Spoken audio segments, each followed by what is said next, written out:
2760. Community Financial. Teamwork you can bank on. Securities offered through the ON Equity Sales Company, member FINRA SIPC, One Financial Way, Cincinnati, Ohio, 45242. Phone number 513-794-6794. Investment advisory services offered through ON Investment Management Company. Investments are not FDIC insured, may lose value, and are not guaranteed by the financial institution. O'Reilly. Get last-minute gift and stocking stuffers now at O'Reilly Auto Parts. For the do-it-yourselfer on your list, save $10 on a Power Torque Tools 39-piece tool set in an ammo can-style case. The Armor All gift pack is the perfect gift for that hard-to-buy-for person. And you can save $5 now. Shop your O'Reilly Auto. You got about 30 seconds and a legal ID, gentlemen. 10-4. Auto Parts. Whether you're ordering wings for the game, whipping up a 7-layer dip, or ordering pizza, there's something about football that makes you want to eat. And this football season, Uber Eats has the best deals on game day food. No matter what you're craving, from 2-for-1 pizza to buy one, get one wings, Uber Eats will be dropping new deals each week, all season long. Uber Eats, official on-demand delivery partner of the NFL. Order now. Terms and conditions apply. See app for details. KCFX HD4 Harrisonville 103.7 FM. Sports Radio 810 WHB, Kansas City.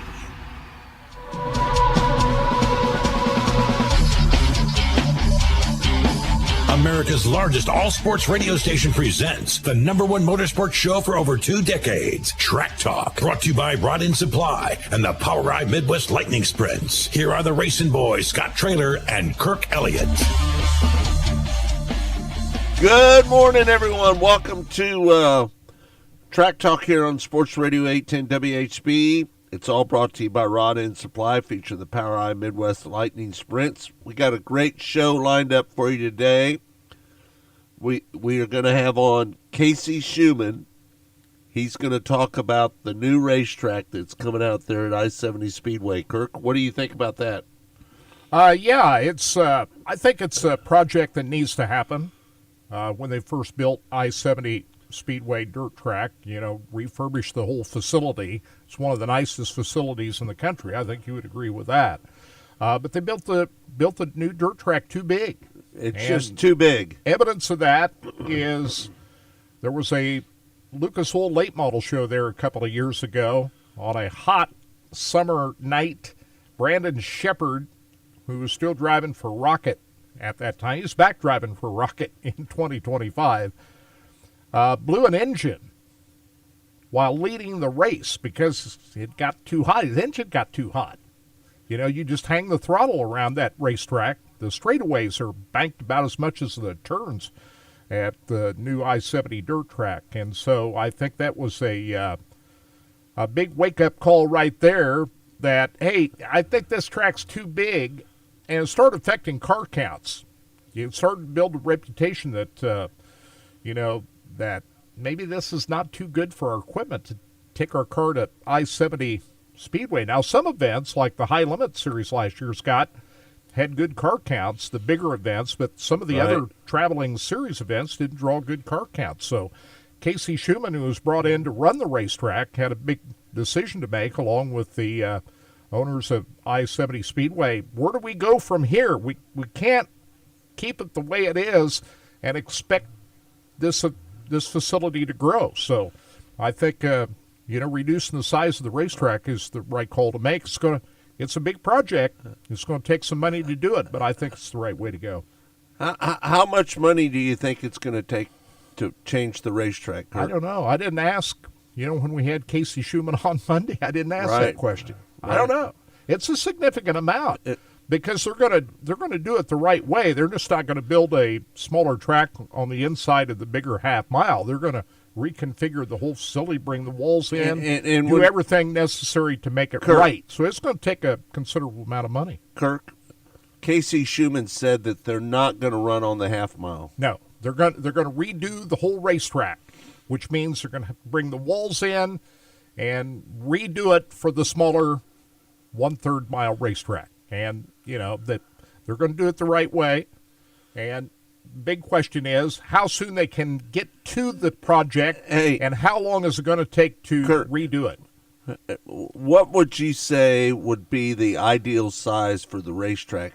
Me personally, I like Eagle, Nebraska. I really like that. I know that US 36 is kind of built in the shape of Lincoln, Nebraska up there, but I've got to feel that they've got to fix it a certain way, don't they? Yeah, I like Eagle. I like US 36 Raceway. I think 3/8, third to 3/8 mile. I think a quarter is too small. And build it. Is The it surface high? has got to be wide, Kurt, so you get a lot of passing. Would you like it high banked? Yeah, to a certain degree, I think it needs to be high bank because Right. you want good action coming off the corners and into the turns. So, but the surface has got to be wide, so everybody's got plenty of room to roam. But it's got to be small enough that in this day and age, everything is so expensive that it's got to be to where you can attract even your local racer. If you want to have the option to run weekly races, it's got to be small enough to be able to. The handle mistake they that. made is they made the racetrack kind of like the old racetrack. It doesn't have the banking in it that it used to have, but it seems like the racetrack is really large. Would you agree? And with it even, in some ways, when you walk in the infield at I-70, it looks even bigger than the old paved track in a lot of ways. It does. If you stand down on the infield of I-70, right at the bottom of the front straightaway, and look across to the back straightaway, now you remember the old track better than I do. Yeah. It looks farther to the back straightaway with the new track than it did the old paved track. What do you think? I would agree with you on that, Kirk. Looks bigger. I think that the big track, the problem is that they have to hold the foot all the way to the floor, and that overheats the motors. Yeah. Anytime you got to hang the throttle, and and even there was the MLRA event that they had there, the last event of the season, and they didn't get the car count that everybody hoped that they would get, largely because of what we're talking about. But there were some issues of guys overheating that night, and this was first week of October when that happened. So it's a project that needs to be happen. I know Casey Schumann did some things to the current track to try to slick it off, make it to where it's not as heavy.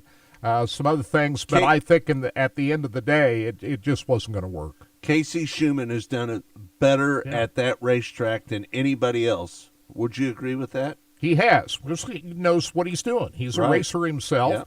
Yeah. He was one of the top wigs at the World of Outlaw Late Model Series for a number of years. Started the old War Series that Power Eye has now, ran that, and so he knows what he's doing. And I think to create a new buzz for this facility, I think this is a project that needs to happen.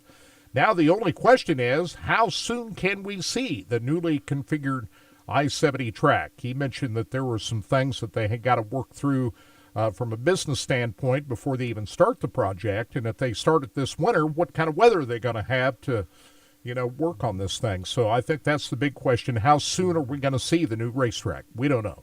We don't know, and we have no idea what the racetrack is going to look like either, do we? Yeah, I think they have a good idea of what they want. We haven't seen, what it looks like from a rendering standpoint, but I trust Casey Schumann, and I do too. I trust Casey Schumann. They'll come up with Casey the right Schumann configuration. Listen, let me tell you this.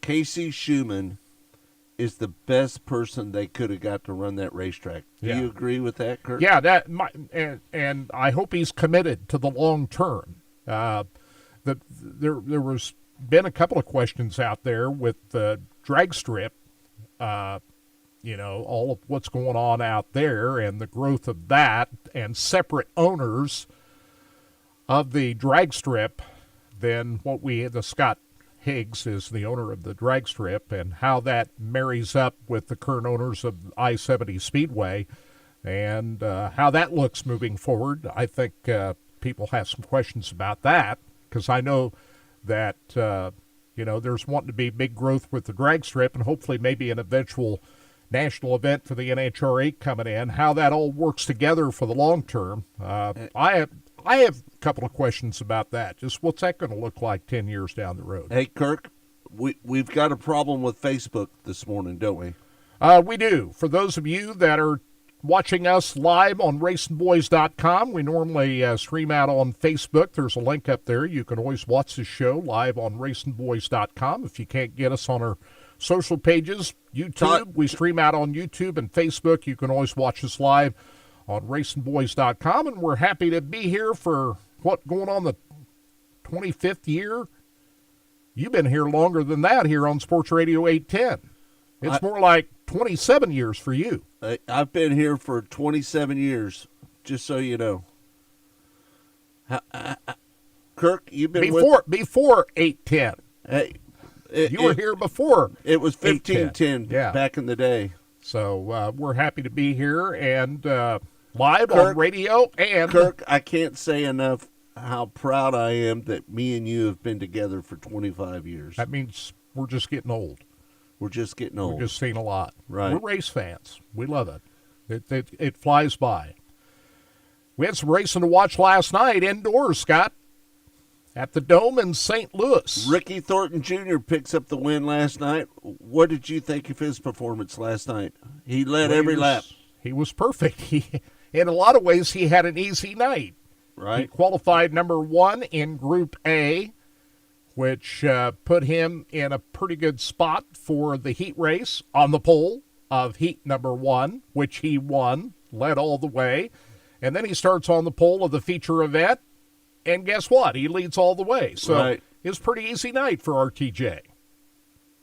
And now, I think the question is, where's he going to start for the A-Main tonight? I think they have a redraw tonight. The top 3 finishers out of both Thursday and Friday night are already locked in, which means that RTJ, Nick Hoffman, and Gordy Gunbaker are the automatic qualifiers from last night. And then Thursday night, Mike Spatola, who led all the way from the pole, Ashton Winger, and Brandon Shepard, who started 5th and ended up 3rd. Shepard, the defending winner of this race, what'd you think are the other 3 drivers that are locked into tonight's main event. Trevor Neville, he ends up picking up the win in the modifieds. What'd you think of that race, Kirk? Man, that's a star-studded field of modifieds there, isn't it? There was a point there where Kenny Wallace got up to 2nd. Did you think that he had a chance to win that race? I thought at the start he might have a chance. He started 3rd in the race, but he faded to 5th at the end. Right. Kenny's entertaining. Always loved Kenny Wallace, and you watch a lot of his stuff online? I watch a lot of his. He posts a lot online, doesn't he? I don't watch much of it. To be honest with you. It was Trevor Neville, Jordan Grabowski, Trent Young, the top 3. Those 3 get qualified for tonight's modified main event. And then they join the top 3 from Thursday night's modified feature. Ricky Thornton Jr., he's going to go for a double tonight in both modifieds and late models. RTJ won the modified race on Thursday night over Carlos Amata Jr. and Michael Long. So those are the drivers that are locked in, and everybody else is going to be running some last chance qualifiers to get in the show tonight. Do you think that Ricky Thornton Jr. can pick up both wins? Oh, absolutely. Yeah. No question. I think there's a redraw of the 6 drivers in each of the modified and late models of how this all lines up. So they do a redraw? I think so. We'll tune in at 3 o'clock this afternoon, find out it starts who gets in from the last chance qualifiers. That's when they start racing. We're looking at a scuffle that went on last night. Who was that, Kirk? This was Dakota Smith, who got into it with Dean Carpenter in the B main last night. He was upset, wasn't he? And he goes on a dead run, gets out of his car, which was after they through the red and goes on a dead run halfway down the racetrack to go confront Dean Carpenter and then starts reaching in. I don't know if he's trying to take his helmet off. I don't exactly know what he was trying to do there. He was trying to get a hold of his chin bar. Do you think that, hey, Dakota Smith sitting there jerk his neck around a little bit, jerking him around, right? Till some of the officials came out and pulled him back. But don't you think that Dakota Smith was thinking, okay, I'm going to have my moment in the sun. This highlight is going to be on Flow and every social network. Do you think that was on his mind when he made that dead run down there? Look at him run he there, looks like Kurt. he was in pretty good shape. Didn't seem out of breath when he got down there, but I've never seen anything quite like that before, where he just reaches in and tries to wrestle around with his helmet. What was he trying to get accomplished there, Scott? Pulling his helmet off, it looks like that. He's trying to pull his helmet off. But I don't know. I'm like Kirk. I know I that. think he was just trying. He knew that was going to make all the social networks last night. I've been in a scuffle or two at the racetrack before, just so you know. Yeah, you've been involved in them, haven't you? I've been in a couple of scuffles. But not like that. You'd wait till they got out, took their helmet off, and then go after him. I hit Dave Brundage in the face with his own helmet one time. Did you remember that? His helmet was off at that time. His helmet was off. Yeah. And I smacked him with his own helmet. Do you remember that, Kurt? Yes. I remember a couple of instances. That's before I even knew you. You know. So. I saw it. That was the worst thing that I'd ever done, to be honest with you. To smack Dave Brundage in the face with his own helmet. But did he deserve it? He did. You probably thought so at the time. I think he did deserve it. Yeah. There was a couple of big fence repairs last night, one of which, hey, I don't think I've seen this. There was one car that got up into the fence and completely outside the racetrack last night. That was pretty crazy. Your computer's on, Kirk. Your computer's. I just turned it off. I think I was clicking something there. I always do that on the internet, bring up a website that starts playing videos and stuff. There was, I think they were down for about an hour and 10 minutes repairing the fence. And when was the first year of this event? 2016? I don't think I've seen anything like this where a car goes completely outside the racetrack. That's kind of scary. But in the hey, do you think that fence? You think it's not up to the standards that it should be? Well, I think it's good for an indoor temporary facility. They've got cabling all the way around the racetrack. I think by and large it did its job. But I don't. Obviously, when a car goes outside the racetrack, I think you got to reevaluate a little bit. You got to probably reevaluate. Maybe you might bit. want to put another string of cabling through there. I don't know. I'm sure that they'll take a evaluation of that after the event is over, so that doesn't happen again. But Darren Weisinger Jr. was the driver who got up over the fence, and then there was another incident where another car got up into the fence later on. So they had two fence repairs last night, one of which lasted over an hour. An hour and a half, wasn't it? About an hour and 10 minutes. Listen, that fence, I'm not confident in that fence that they have down there. Well, they've got two lines of cabling going around there. Maybe they might want to add a third one down towards the bottom. Right. That I think that's what they can do. But the posts, I think it's about what you'd expect from a temporary track fencing inside a dome. This is not a permanent facility. You'd expect a lot better at a permanent outdoor racetrack, but they were still quite a ways away from the fans. The fans were sitting up higher. It wasn't like any fans were threatened when that car got up over the fence there. But the people that are on the other side of the wall, well, I think they need to tell people to stay away from the wall on the outside when there's racing going on. But they line up the cars there. Kirk. They line him Well, up. they do. Right. Yeah, that's a pretty scary situation right there. So, yeah, I don't know. That's they'll take a look at that, and I think they'll be adding more to it. Do you think for next year. Summer is going to take a harder look at that fence? Yeah. Oh, I would imagine. Cody Summer, the promoter of this event, I think he's done a pretty good Look job. at that, Kirk. He's I think Cody Summers done a good job with this event over the years. I think he has the crowd too. continues to grow. They do better with the racetrack each year. And so for an indoor racetrack, it's an entertaining show, and I expect there's going to be a heck of a crowd. There was a good crowd there last night. There's going to be a big crowd there again tonight. So They said they had the biggest crowd on Thursday night they ever had. I would imagine Friday night be the same, wouldn't it? Right. Biggest crowd they ever had, so we'll see what happens tonight over there. The weather looks good.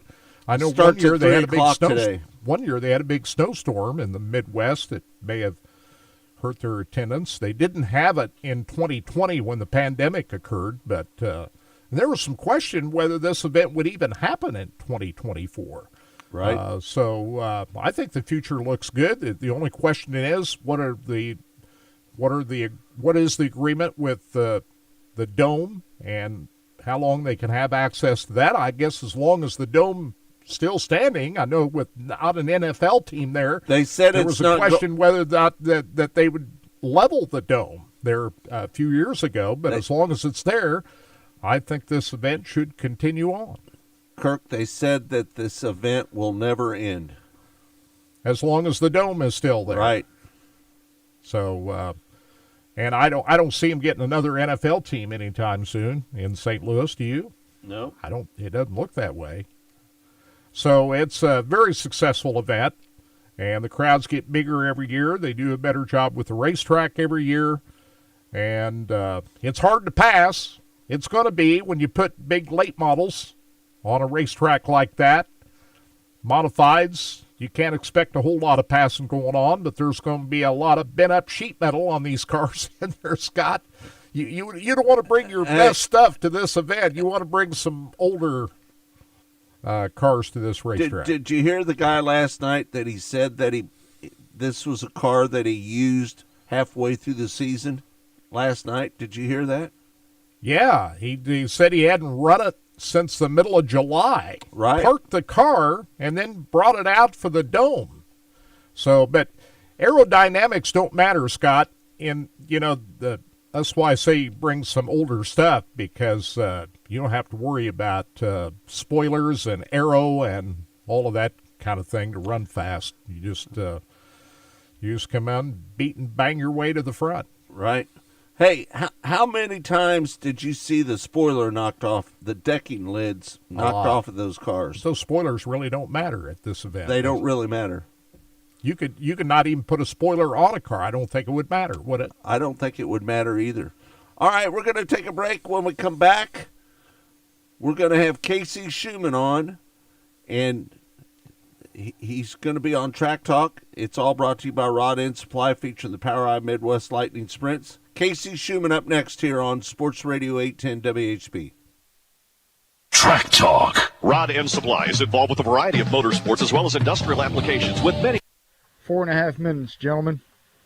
provided superior products priced competitively. Whether you're racing at the circle track or drag strip, rock climbing, or going off-road, Rod End Supply is an assortment of rod ends, radius rods, and specialty products to keep your equipment moving. Rod End Supply's experienced staff is ready and willing to help you with your needs. Their promise is to continue to provide a superior product with superior service so you can stay in front of the field no matter what it is. To learn more, go to rodendsupply.com.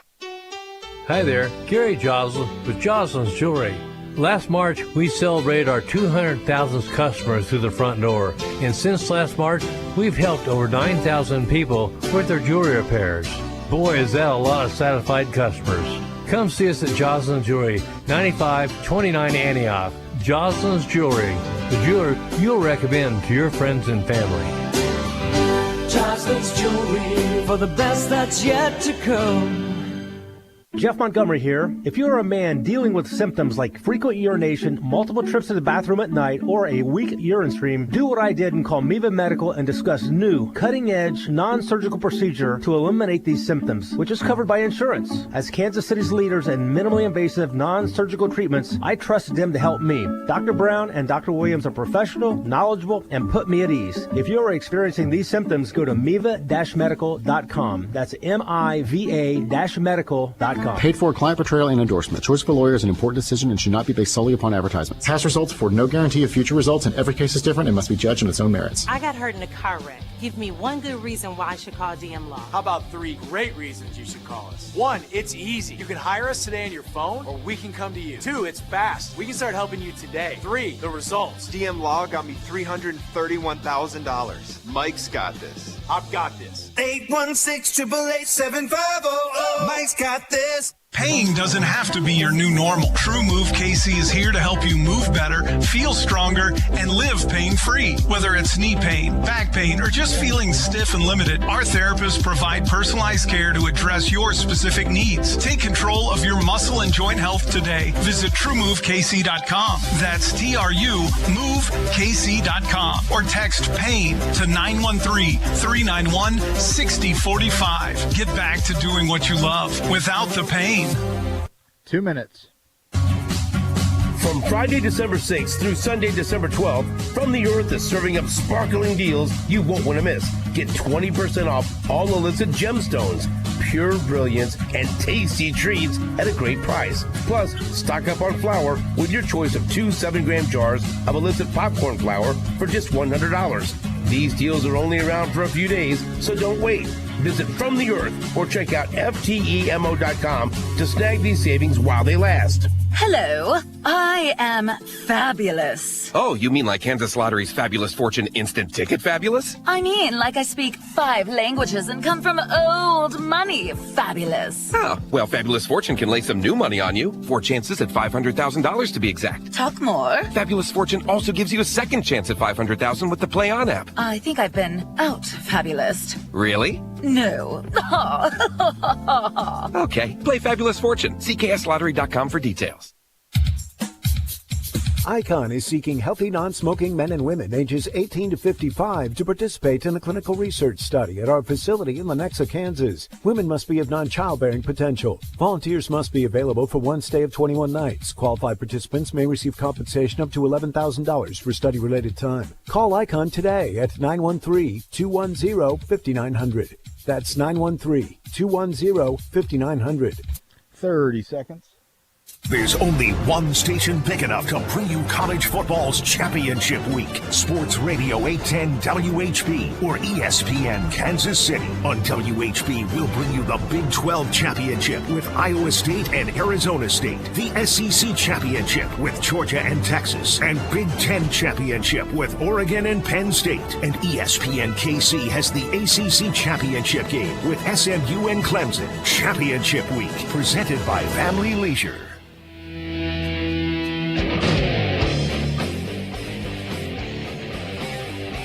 Welcome back. It's Track Talk here on Sports Radio 810 WHB. Kirk, we had a chance to talk to Casey Schumann on Monday's Mostly Motorsports. He is the general manager of I-70 Speedway Dirt Track. Big plans to shorten up the racetrack at I-70 Speedway. And here is the first part of our conversation with Casey Schumann from earlier this week.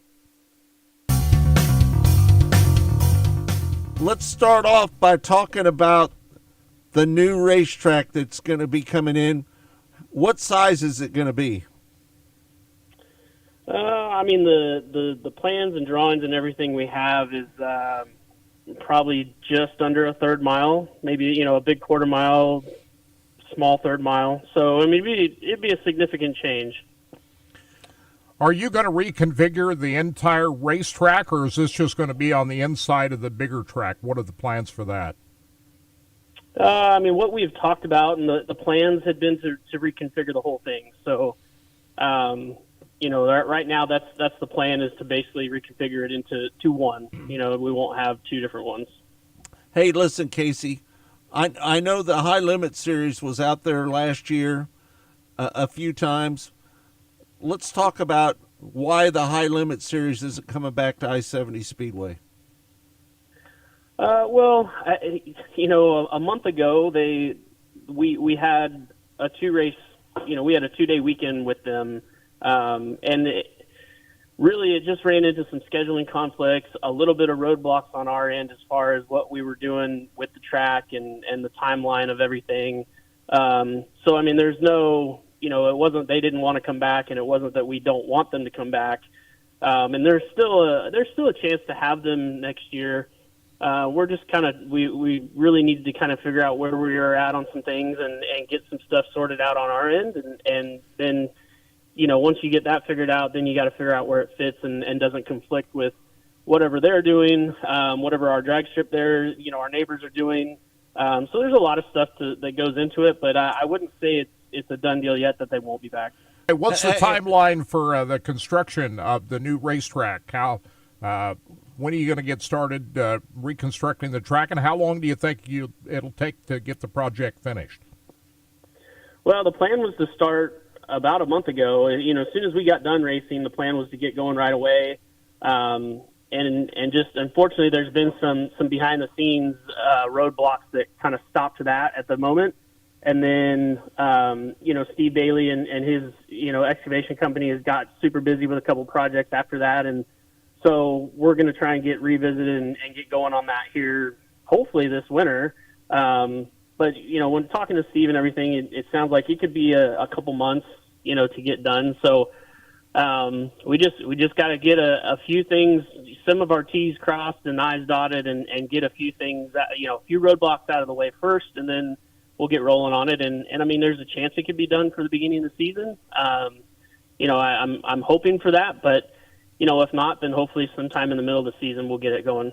Hey, how much has the drag strip helped you a little bit over there? Have they helped you out a little bit? I mean, I think it brings new eyes out there. I mean, there's probably some people that that are very into the drag racing stuff that come out there and get to see what we have and maybe come out. So I mean, it definitely can't hurt. Getting more people and more eyes out there. How does this slow you down as far as putting together a schedule for next year? You already talked about the high limit, and there's still a possibility there. But how does this affect you trying to put a schedule together for 2025? It's made it pretty difficult, really. I'll be honest.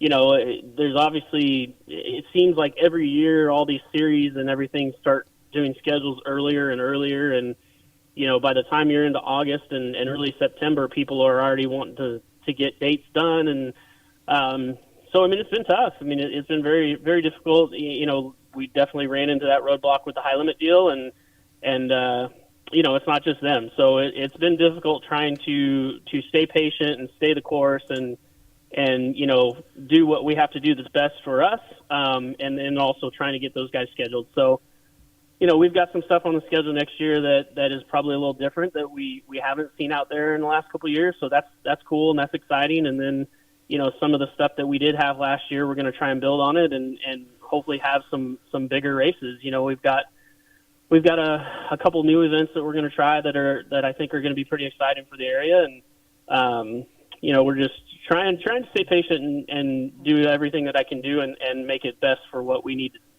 for our business. Hey, let me ask a question. With the High Limit Series there, have you had any conversations with the World of Outlaws at all? Yeah. I try and stay in contact with them as much as I can.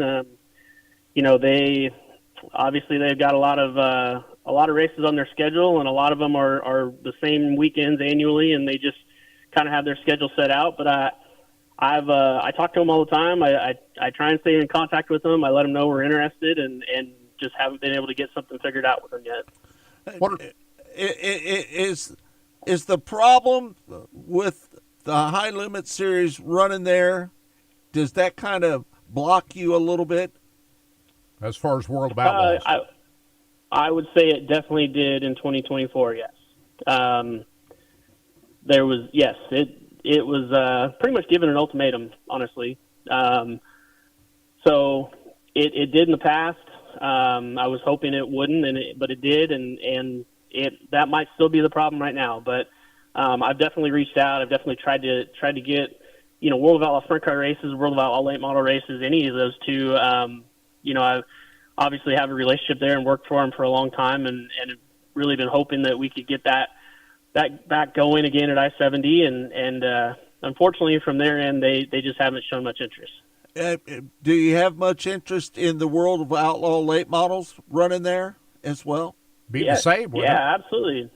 I would love to have them there. I've between the late models and the sprint cars, I've offered the last couple of years to try and give each one of them an event, or even if they wanted one in the beginning of the year and one at the end of the year.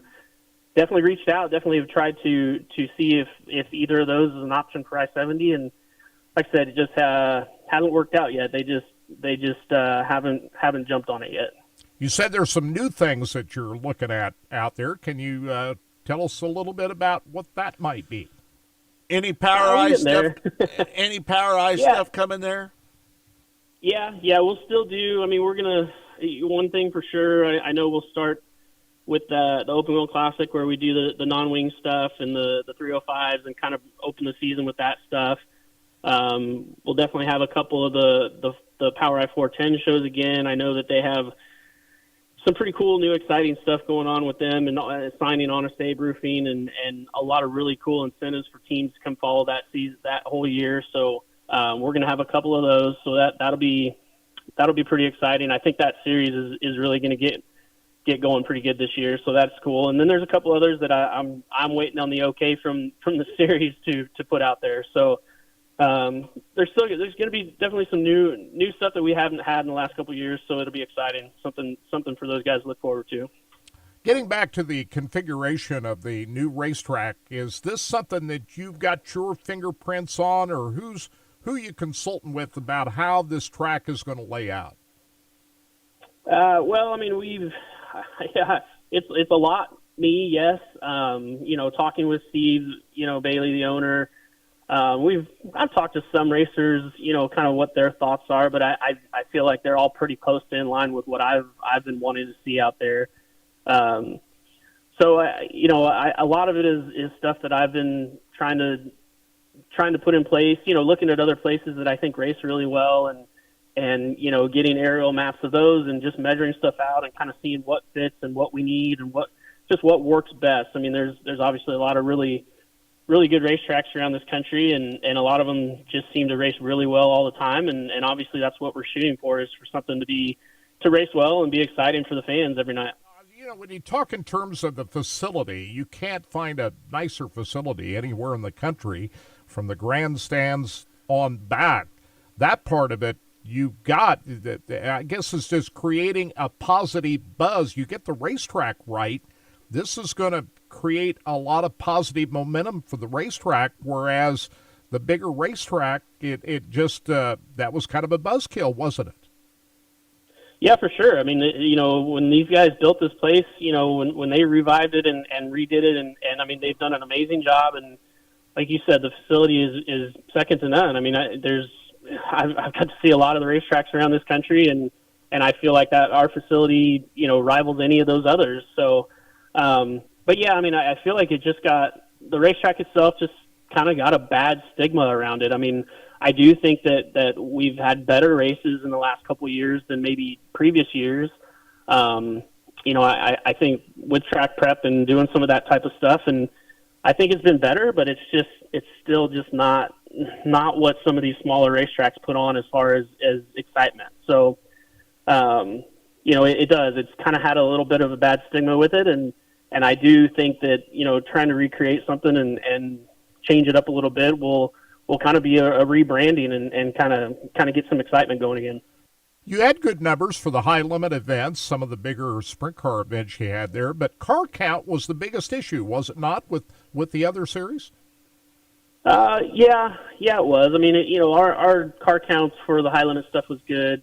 Some of the other stuff was not so good, and I mean, I don't think it's just the racetrack. I mean, I think that's part of it, but there's just so many different places to race around here anymore, and it's not just this part of the country. It's a lot of them. I mean, there's a lot of options, and people get, you know, if they've got one close to home, they're just going to go there. It doesn't matter what's racing or what it pays. You know, people just kind of get into a groove of going to one place all the time. So, and it's tough with us. We're not a weekly racetrack, so I mean, you know, we're trying to pull those weekly guys away every once in a while to come race a special event at ours, and you know, that makes it tough. So, I think getting the racetrack a little smaller, getting it more racer friendly, and I think it's just got to help. Hey, Casey, is there any chance that you could weekly race out there at that racetrack?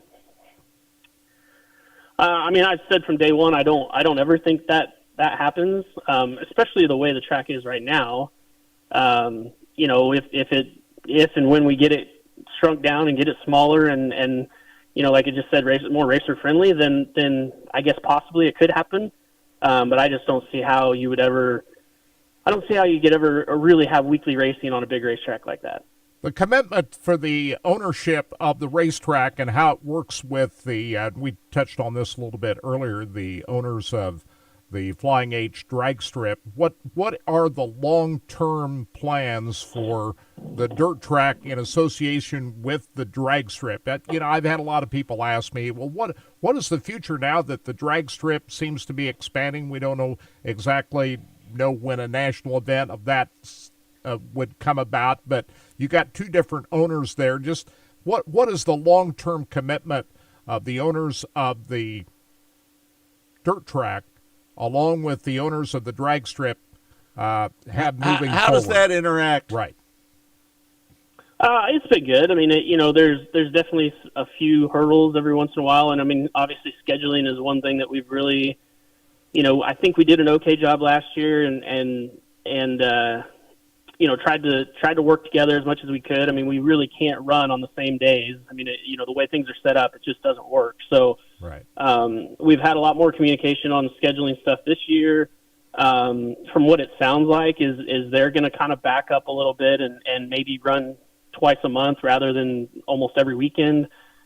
So I mean, it makes it a little more difficult, but obviously both you know, from the drag strip side and the dirt track side, there's been a ton of money invested into the facilities and the racetracks themselves. And, you know, everything that I feel like is both sides are very committed to make things work and be around for a long time. Kirk, I think they need to weekly race out there. Well, I'm not sure about that. I think the facility, it's a I-70 was it's a known big event racetrack. It's a big event track. I-70 is known for a weekly racetrack back in the day. They run every week out there. Well, maybe with the smaller configured racetrack, that would lend itself more to a weekly racing program. So I'm not saying that's off the table. But it's, you know, with the size of the grandstand, that's a big event racetrack, and it deserves big events. So we'll see how it plays out. It sounds like Casey Schumann doesn't want anything to do with weekly racing. Well, weekly racing is in trouble right now, Scott.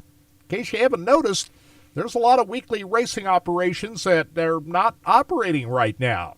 Weekly racing is a tough game. I think that I-70 Speedway, when they shorten up the racetrack, would make a great weekly racetrack. Well, it'd be a much better racetrack for weekly cars. That might not be good for CMS. Well, you know, do we need another weekly racing facility here in this area? We do. We've got Lakeside, you know, so I don't know. We'll see what happens. But it was good to get Casey on to answer a lot of questions. We'll see what happens and how soon they get the project going for the new racetrack. I think the one thing that I will say is the High Limit Series didn't schedule at I-70 this year because of the uncertainty of when the new track would be open. They're not going to come out and put I-70 on the schedule, and they don't know what the racetrack's going to be yet. I expect High Limit to come back in 2026, though. Right. When they get the new racetrack. Kirk, Sprint Car Hall of Fame read? We've got a little more than a week for you to get registered for the 410 Wing Sprint Car that is going to be given away by the National Sprint Car Hall of Fame and Museum. They do this only once every 2 years, folks, so you need to get signed up before midnight Sunday, December 15th. That's a week from Sunday. The drawing is on Monday, December 23rd at 10 a.m. They're going to stream it live on Facebook. This is a race-ready 410 wing sprint car. It's a XXX chassis with an Al Parker Racing engine, and it's a beauty. You can get right into the racing game if you win this sprint car, and all you have to do is go to winasprintcar.com to get registered. You have till midnight a week from Sunday to get registered. And again, Monday, December 23rd, we're going to find out who wins the sprint car. What about the Corvette, Kurt? The Corvette will be given away a week after the Knoxville Nationals. And this is a beauty. It's a competition yellow Corvette. It's a ZR1 with a ZTK performance package. 1,000 horsepower plus $30,000 for the grand prize winner. And go to winacorvette.org to get registered for that. Drawing is on August 18th. They'll close up the entries on that, I think, the last day of the Nationals, and they'll draw for it on August the 18th. And all the proceeds go to the betterment of the National Sprint Car Hall of Fame, open 7 days a week. If you want any items for the gift shop, go to sprintcarstuff.com. All right, Kirk, when we come back, Cannon McIntosh is going to join us next here on Sports Radio 810 WHB. He's going to talk about everything that's going on in his life. We'll be back with more right here on Sports Radio 810 WHB in a moment. Stay tuned. Track Talk. Rod End Supply is involved with a variety of motorsports as well. 3.5 minutes, gentlemen. 3.5 minutes. 10-4. Rod End Supply has provided superior products priced competitively. Whether you're racing at the circle track or drag strip, rock climbing, or going off-road, Rod End Supply has an assortment of rod ends, radius rods, and specialty products to keep your equipment moving. Rod End Supply's experienced staff is ready and willing to help you with your needs. Their promise is to continue to provide a superior product with superior service so you can stay in front of the field no matter what it is. To learn more, go to rodendsupply.com. Paid for client portrayal and endorsement. Choice of a lawyer is an important decision and should not be based solely upon advertisements. Past results afford no guarantee of future results, and every case is different and must be judged on its own merits. I got hurt in a car wreck. Give me one good reason why I should call DM Law. How about 3 great reasons you should call us? 1, it's easy. You can hire us today on your phone. 2, it's fast. We can start helping you today. 3, the results. After my wreck, DM Law got me $300,000. Mike's got this. Call me. I've got this. 816-888-7500. Mike's got this. Ho, ho, ho, ho. Happy holidays from CBD American Shaman, the trusted go-to source for top-quality hemp-derived products and our new advanced alkaloids. Don't be a Scrooge from holiday stress or discomfort. Stop by your local CBD American Shaman and learn how plant-based advanced alkaloids can deliver that laid-back, comfortable state of relaxation you want all season long. Everyone deserves to be happy around the holidays. Start the season of relaxation at CBD American Shaman with their new plant-based advanced alkaloids. CBD American Shaman, where you always get free samples. Mention this ad at a participating Kansas City area location to receive your free trial of advanced alkaloids, a $9.99 retail value, no cash value. These statements have not been evaluated by the Food and Drug Administration. This product is not intended to diagnose, treat, cure, or prevent any disease. Must be 21 or older with valid ID to purchase.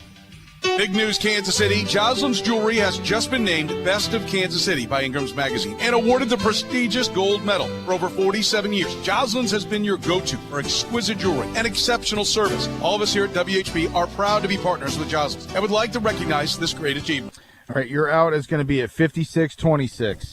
10-4. At the corner of 95th and Antioch in Overland Park. Joslin's Jewelry, the gold standard in fine jewelry. Joslin's Jewelry for the best that's yet to come. And 1 minute. To stay downtown, Sports Radio 810 and the Hilton President's Hotel are teaming up for a great 810 stay and play holiday package. It includes parking, a $50 food and beverage credit, and a Sports Radio 810 welcome gift handed out at check-in. Call 816-221-9490. That's 816-221-9490 to book the 810 stay and play holiday package. Book now with stay dates of December 16th through December 30th. The Hilton President Hotel, the official hotel partner of New Day with SSJ. Sports Radio 810, 810 Varsity, and Ascentus Orthopedics would like to congratulate this year's Kansas High School State Football Champions, Gardner Edgerton in Class 6A, St. Thomas Aquinas in Class 5A, And good luck to Platte County this weekend in the Missouri Class 5 state finals. Of course, you can find all scores, news, rankings, and more at 810varsity.com. All from Kansas City's home for high school sports. Sports Radio 810 WHB.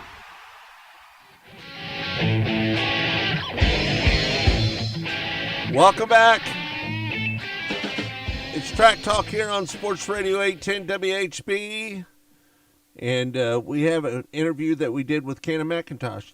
Cannon McIntosh is the newly crowned Extreme Outlaw Midget Series champion and the Power Eye Midget Series champion. He fell just short from taking the USAC championship away from Dason Pursley at Turkey Night last week.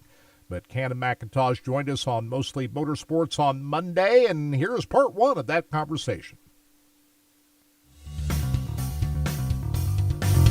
Congratulations on your BC39, bud. Yeah, thank you very much. It's good to be on here. Appreciate you having me. Well, let's talk about that race before we talk about Turkey Night. I'm sure you'd rather talk about the BC39. We haven't had you on since that, but man, that's got to be the race of the year in my book. I mean, you made that pass on the last lap. How more exciting was that, and how did you celebrate that? That's the biggest win of your career, no doubt. Yeah, it doesn't get more exciting than that. I feel like to be able to win in that fashion and take it on the last lap after a long race, obviously on a rough track with the weather that we had.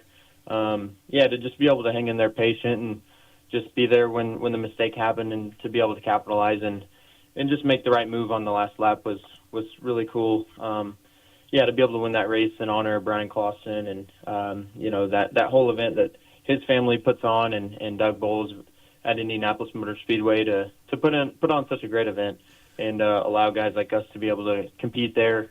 It's just an honor to be able to add my name to the list there. And I just seen recently they had me up on the pagoda, so it's just a real feeling and it's just special to not only be able to race there but to win there. It's awesome. Hey, did the track take rubber about lap 30? You're talking about Saturday night, Turkey right? Night? Yeah, at Turkey Night. I would say it was closer to about 50 laps in, but obviously way too early in a race like that. When you're running that many laps, it's too soon. You really don't ever want to see rubber, but especially that early. Did you have a tire go down there? What happened to you there? Yeah, I think it was just standard tire wear like everyone was having, and I think when I was starting to get on the lower end of the tread, I think a rock or something must have got in there. It just kind of tore it apart from the middle. So what's the answer? 98 laps at Ventura Raceway. What can they do to avoid the rubber down? Man, I don't know. I feel like they always do a little bit of track prep, but it really doesn't ever seem like enough. I feel like the only times I've ran there and it actually was a race was when it was super rough, and even then it's challenging. You're bouncing all around trying to keep it on all fours, and really the only time it's ever been like that was when they had a torrential downpour and it was just super wet. But I don't know whether it's bring in different clay, work deeper into the track, spend more time on track prep before the feature, and get more water down under the surface, or what the answer is. But they definitely need to do something. I know for all the fans watching, either online or the fans that came out, obviously it's sold out as usual, and they have to watch the last 50 laps one lane, and you can't really make any moves, and then you have a few guys having tires going down. It's unfortunate. It's one of the biggest races of the year in the midget stuff, and it always sucks to see it in the way that it does. What all did they do to the racetrack after the non-wing sprint car race? How much work did they actually do? They didn't do much track prep, did they? Yeah, I mean, it kind of looked like it from the outside. I think all they really did was they scratched the bottom and scratched from, I'd say, 3/4 of the way to the wall, and then threw some water down. But I don't think near enough. When you're doing 98 laps on dirt like that, you have to. I think you have to do just a full rework, and you know, it's going to be locked down and hooked up for the first 50 laps. You know, that's just how it's got to be for you to have a racetrack for the last, you know, 48 laps. Right. You know, it might suck for the first few, but the fans don't care about the first 50. You know, they want to see a race at the end and see it come down to the wire instead of, you know, following in line and just, you know, pretty much watching a pavement late model race from there on. You know, if they wanted to watch that, they probably would have went to a late model race. Right. You know? So it's not what the fans pay to see. You know, they want to see us bouncing off the wall, pulling wheelies and throwing slide jobs. That's what they want to see. So they definitely got to do something. I think there's a compromise, is there not? I mean, at 98 laps, people would rather see maybe single file the first 50 laps. If it widens up at the end, I would agree with that. Most people would be okay with that, would they not? Yeah, absolutely. You know, you see it at a lot of big races that are a lot of laps. Even, you know, Chili Bowl the last couple of years, they've struggled as well with track prep, you know, with the rubber coming in. But, you know, when Chili Bowl's right, you usually have the first 20 laps, it's pretty hooked up, locked down. But then those last 35, you have a heck of a race, guys trying to pick a line and find speed. And that's I think that's what makes dirt racing so good. You know, you have to search everywhere for grip. You know, not everyone's car set up the same, and some guys can't go run the cushion, some guys can't run the bottom for grip and you go wherever. So, you know, when it takes rubber, I think everyone knows where the grip is. So, yeah, there's definitely compromise, and you definitely want to see something different there. All right, we're going to play the second portion of Casey Schumann and Cannon McIntosh in hour number 2. Well, I think the answer is to keep it from rubbering up in a 98-lap race at the Turkey Night is completely redo the racetrack. You know, dig it up more. You know, we shouldn't have rubber in the Turkey Night. You know, just not on lap 30. No. So anyway, that'd be my answer to that. Snowball Derby this weekend, Scott. You like this event? I do. Ty Majeski qualified for the pole last night. He is the defending winner of this race. He's the newly crowned NASCAR Craftsman Truck Series champion as well. He's a 2-time winner, going for his 3rd Snowball Derby win on Sunday. Caden Honeycutt qualified 2nd. William Sawalich, Hayden Pybon, and Connor O'Kresick were your top 5 qualifiers. Sammy Smith, Derek Thorne, Bubba Pollard, Dawson Sutton, and Chandler Smith, who won this event in 2021, are also in the top 10. They got a last chance race. Only 30 made it in through qualifying, and 4 more will come in from a last chance race of a total of, what they have, 44 cars trying to qualify for this event. Right.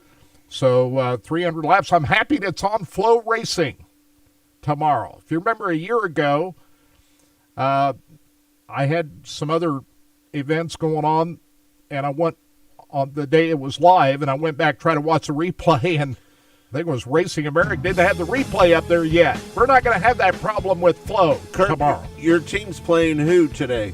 Arizona State, Iowa State, Arizona State. I think you can hear it live here on Sports Radio 810 at 11 o'clock down at the Jerry Dome for the Big 12 Championship. So I'll be rooting for the Cyclones. College Game Day is coming up next. Right here on Sports Radio 810 WHB. So it's going to be fun to watch college football today. So, all right. Thanks, everybody, for tuning in. We appreciate it. We want to thank you for listening to Track Talk here on Sports Radio 810 WHB. Thanks to Jay Powers, Todd Surprise. Todd Surprise, Kirk Elliott. I'm Scott Traylor saying thanks for joining us. We'll see you next week right here on Track Talk.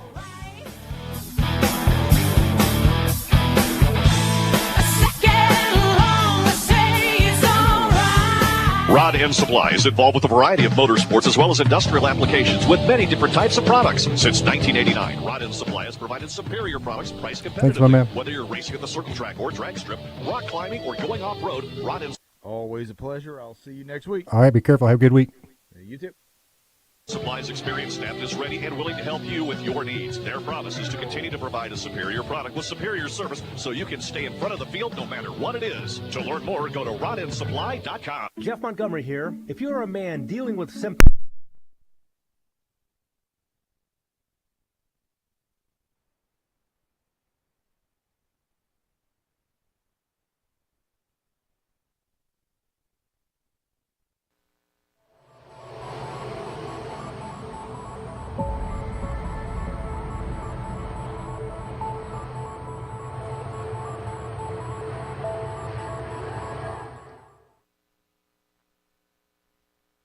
Rod End Supply is involved with a variety of motorsports as well as industrial applications with many different types of products. Since 1989, Rod End Supply has provided superior products priced competitively. Whether you're racing at the circle track or drag strip, rock climbing, or going off-road, Rod End Supply has an assortment of rod ends, radius rods, and specialty products to keep your equipment moving. Rod End Supply's experienced staff is ready and willing to help you with your needs. Their promise is to continue to provide a superior product with superior service so you can stay in front of the field no matter what it is. To learn more, go to rodandsupply.com.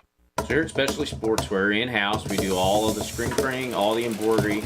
We do some vinyl. The other add specialty items like your pens, magnets, notepads, calendars. You can actually buy that, build your business to make it larger. We have the largest screen printing process and the largest embroidery anywhere around in the area. We can do stuff all the way from your school clubs to sports teams, a professional look in the office. If you can imagine it, we can do it for you. From the circle track to the drag strip to off-road racing, Rod End Supply has been keeping their customers at the front of the field since 1989. Whether you need rod ends, tubular rods, or specialty products, Bob Douglas and his Rod End Supply staff are always ready to help you with your needs. You can visit them on the web at rodandsupply.com or call them at 800-284-2902. That's 800-284-2902. Rod End Supply, keeping you at the front of the field.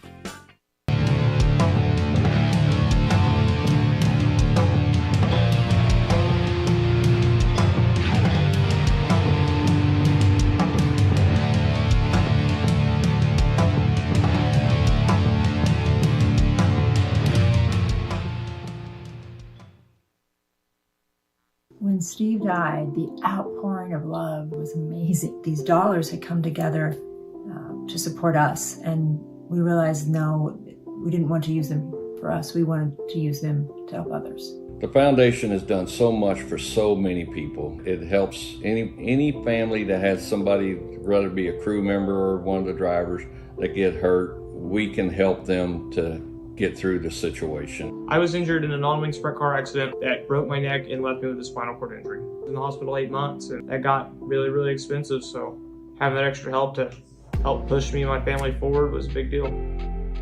Yes, Steve's death is the reason the foundation exists, but it's Steve's life, and it's the lives of racers everywhere, is the reason we're able to do the work we do.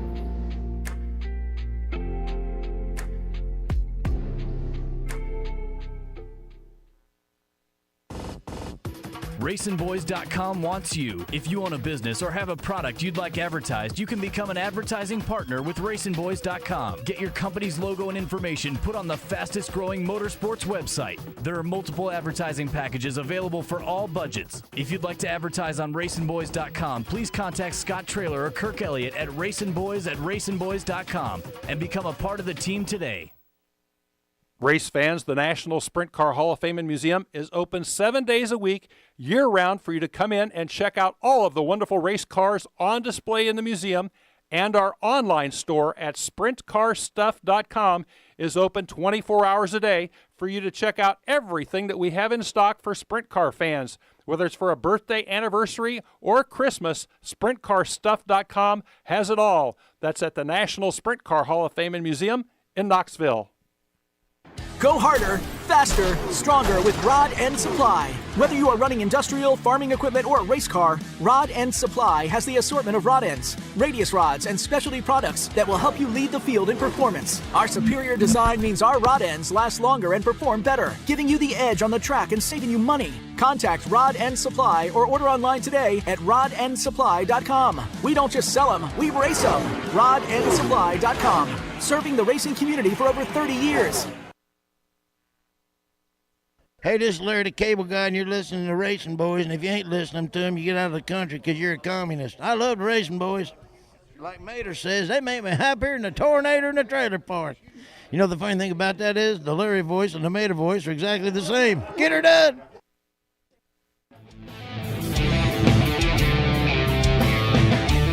It's time for America's most unique motorsports show, Track Talk, brought to you by Rod End Supply and the POWRi Midwest Lightning Sprints. Here are the Racing Boys, Scott Traylor and Kirk Elliott.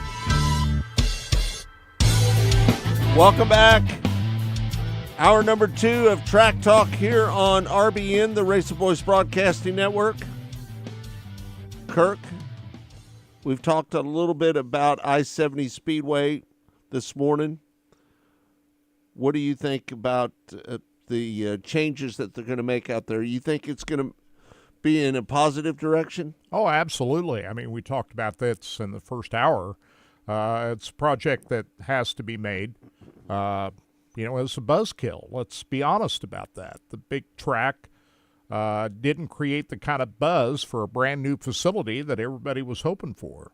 I think the smaller configured racetrack is going to result in more events being scheduled at the facility and more cars showing up. And so I think it's going to be a positive thing when it's done. We just, as we said in hour 1, the big question is how soon can they finish up the project? We don't know right now. Right. As Casey Schumann pointed out, there's a couple of things inside the business that were kind of holding things back a little bit. Hey, Todd. But the next thing is the weather over the winter. How soon they can get started on it, we don't know. Todd, that interview was about 40 minutes long. Yeah, we had him on for 38. From commercial was almost 40 minutes, but talking time, we delved into quite a bit more stuff, and we're going to pick up with that interview here in a little bit here. But even after this interview's over with, there was still quite a bit more information. So if you want to go back to our podcast page, right, go back and check that out. It was a very lengthy, and same way with Cannon McIntosh interview, same way. It's very lengthy. I left a few things out so that you must go back and watch our podcast. Right. Todd's really good at manipulating the I try to tease it, man. You try to tease it up a little bit. Yeah, we give everybody enough where you get the gist of what we're trying to get across. But if you tuned in Monday to our show live, you probably picked up that there was a lot more to those interviews. And if you want to go back and listen to that, just download that podcast, subscribe, and it'll always be there for you. Corey Day is the new Turkey Night Grand Prix winner after just turning 19 2 days before Turkey Night, which was like last Saturday night. He did so by getting into Kyle Larson. He turned Kyle Larson completely around. And Corey Day makes a statement in Victory Circle. Kyle Larson was happy about that? He didn't have Jesus ahead of him. Now, what was he talking about there? He didn't have Jesus in front of him there. Was he talking about Kyle Larson? He owes Kyle Larson where he's at now with Hendrick Motorsports. If not for Kyle Larson, Corey Day wouldn't get his opportunity with Hendrick Motorsports. So I'm wondering what Kyle's thinking about all that. Thanks a lot, Corey. Yeah, appreciate it. Corey Day got him his ride at Hendrick. Didn't he? So, yeah. but and amazingly, Kyle Larson kept his car going after he spun, but the rules are you got to go to the back. So, but on a rubber down racetrack, he wasn't coming from the back to win. But Corey Day was able to get the job done. And so, Yeah, Good even for Ken him. and So we'll see where McIntosh this even moves forward. We'll see. We'll see how Kyle and Corey get along after this. Corey Day is entered in the Chili Bowl, by the way. So he's going to drive for Willie Kane, same team he drove for out at Turkey Night. So yesterday was today the deadline for the lower price pre-entry for the Chili Bowl. So we'll get a lot more names out there, and we'll see who else. I haven't seen any of the Keith Coons Motorsports entries yet, but no doubt he'll have a boatload of cars there. We'll just see who drives them all. I heard something on T-Mez's podcast the other day, Scott. Right. But I haven't seen anything online about it. T-Mez, on one of his appearances on YouTube the other day, made a statement that he thought that Justin Grant was going to leave RMS. And I looked around to see if that was true. I don't think Justin, by his standards, had a good year this year in a midget. Right. But is Justin Grant leaving RMS? I haven't seen any confirmation of that, but T-Mez, who used to drive for RMS, made that comment on his show the other day, so we'll see where that goes. Hey, got some other silly season news. Landon Crawley, who went for Rookie of the Year for Jason Sides this past year. He's out of the 7S ride. He's out of the 7S ride, but he's now going to race for Michael Dutcher Motorsports, that 17 BG car, who had a boatload of drivers in that car this year. Landon Crawley is going to drive for Michael Dutcher for an 80 to 90 race schedule next season. They haven't said if they're going to go either high limit or World of Outlaw racing, but be my guess that they're just going to run a, open outlaw 80 to 90 race schedule. Now, I thought Landon Crawley did a good job for Jason Sides this year. I thought he did a great job. So we'll see who ends up with Jason Sides. There's a lot of good candidates out there. One guy I'm thinking about is Chase Randall. Where is Chase Randall going to end up next year?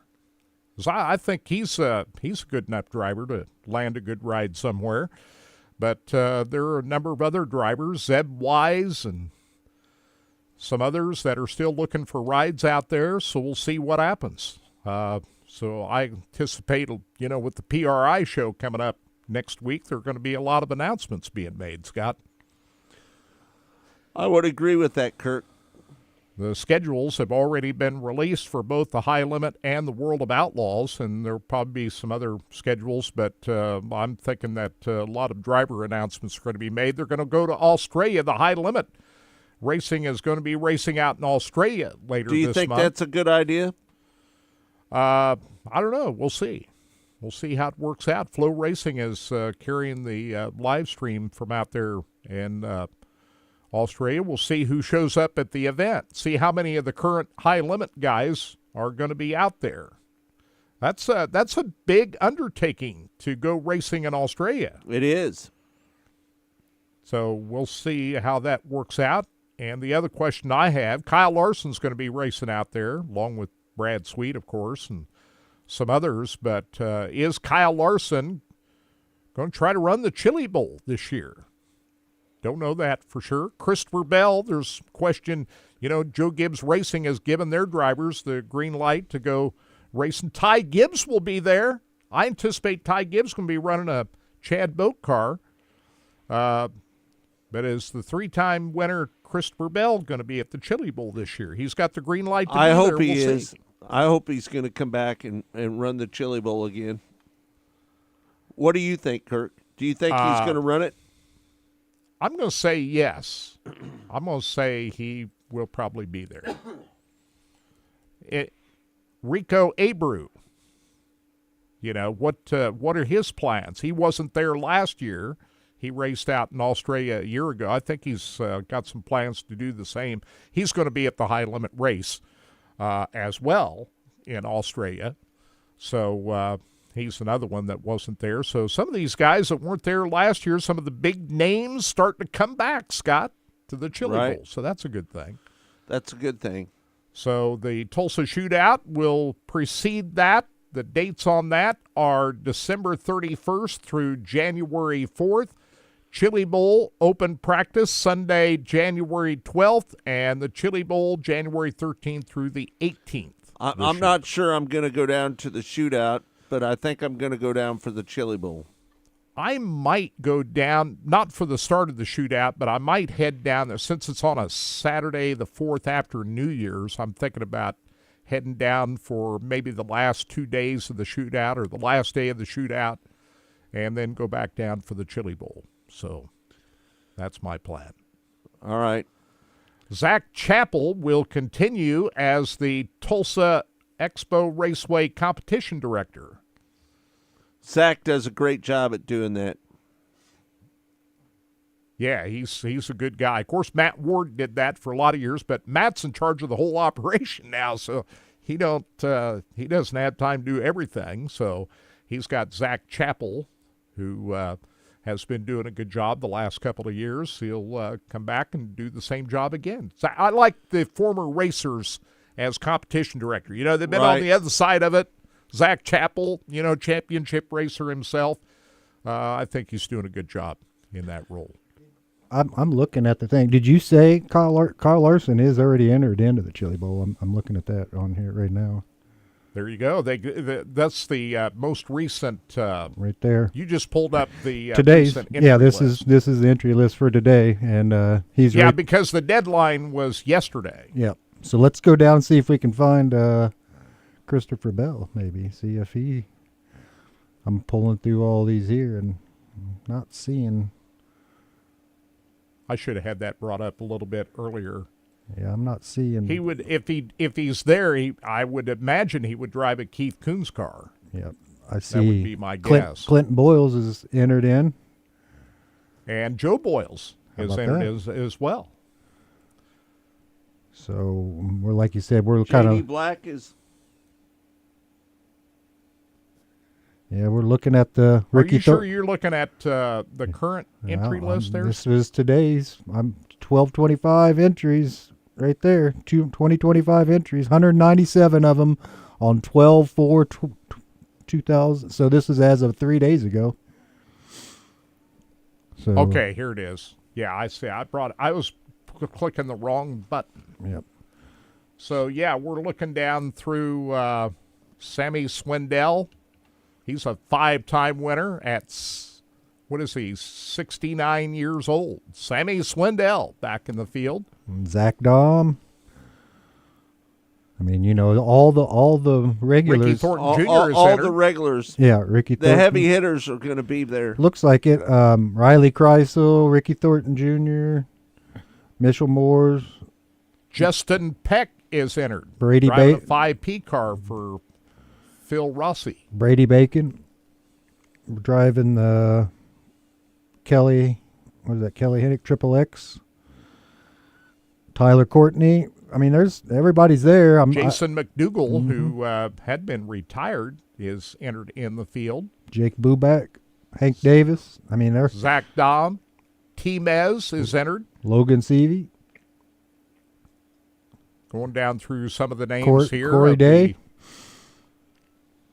Corey Day, as we told you here a couple of minutes ago. I like seeing Harley Kane. I like seeing Harley White racing again in there. So right. Harley's in there. Joe B. Miller. Gordy Gundaker, who we saw finish in Joe the top B. three Miller of the late model race last night. He's got a entry. Joe B. Miller might be the most underrated race car driver. Very talented ever. driver. Yep. He's very talented. Jake Swanson, Blake Hahn, Kevin Thomas Jr. Ricky Thornton Jr. is going to be driving a Reinbold Underwood Motorsports car, number 19R, at the Chili Bowl. And as we look down through the entry list here, Jason Pursley, Brady Bacon driving for Kelly Hink. And, we got some I don't pretty see good any names coming back. Tyler Courtney, Sunshine, driving a Silva Motorsports car. I did not see Christopher Bell. Same ride he had at Turkey Night. I don't see Christopher's name on there yet. Ricky Stenhouse Jr., Dazen Pursley, but I did not see. Christopher Bell. Did not see, but there's a lot of TBAs in this thing. At least 4. I'm counting at least 30, 20, at least 20.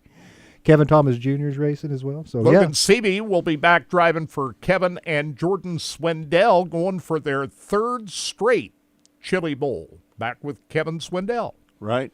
In 2025. Logan Seavey is back at it. And looking down through the entry list here. You mentioned a lot of the names already there, Todd. Yeah, Logan Seavey, he's racing for the Swindell. Hank Davis, we had him on not too long ago. Blake Hahn. Yes, sir. Back in the 52 car. Jake Buback. Those big names. Everybody's there. Like you said, just a few. Jake Swanson driving for Alex Bowman. 55A car. Briggs Danner in the 55R, also for Alex Bowman. C.J. Leary, another Alex Bowman ride. 55V car. Kevin Thomas Jr.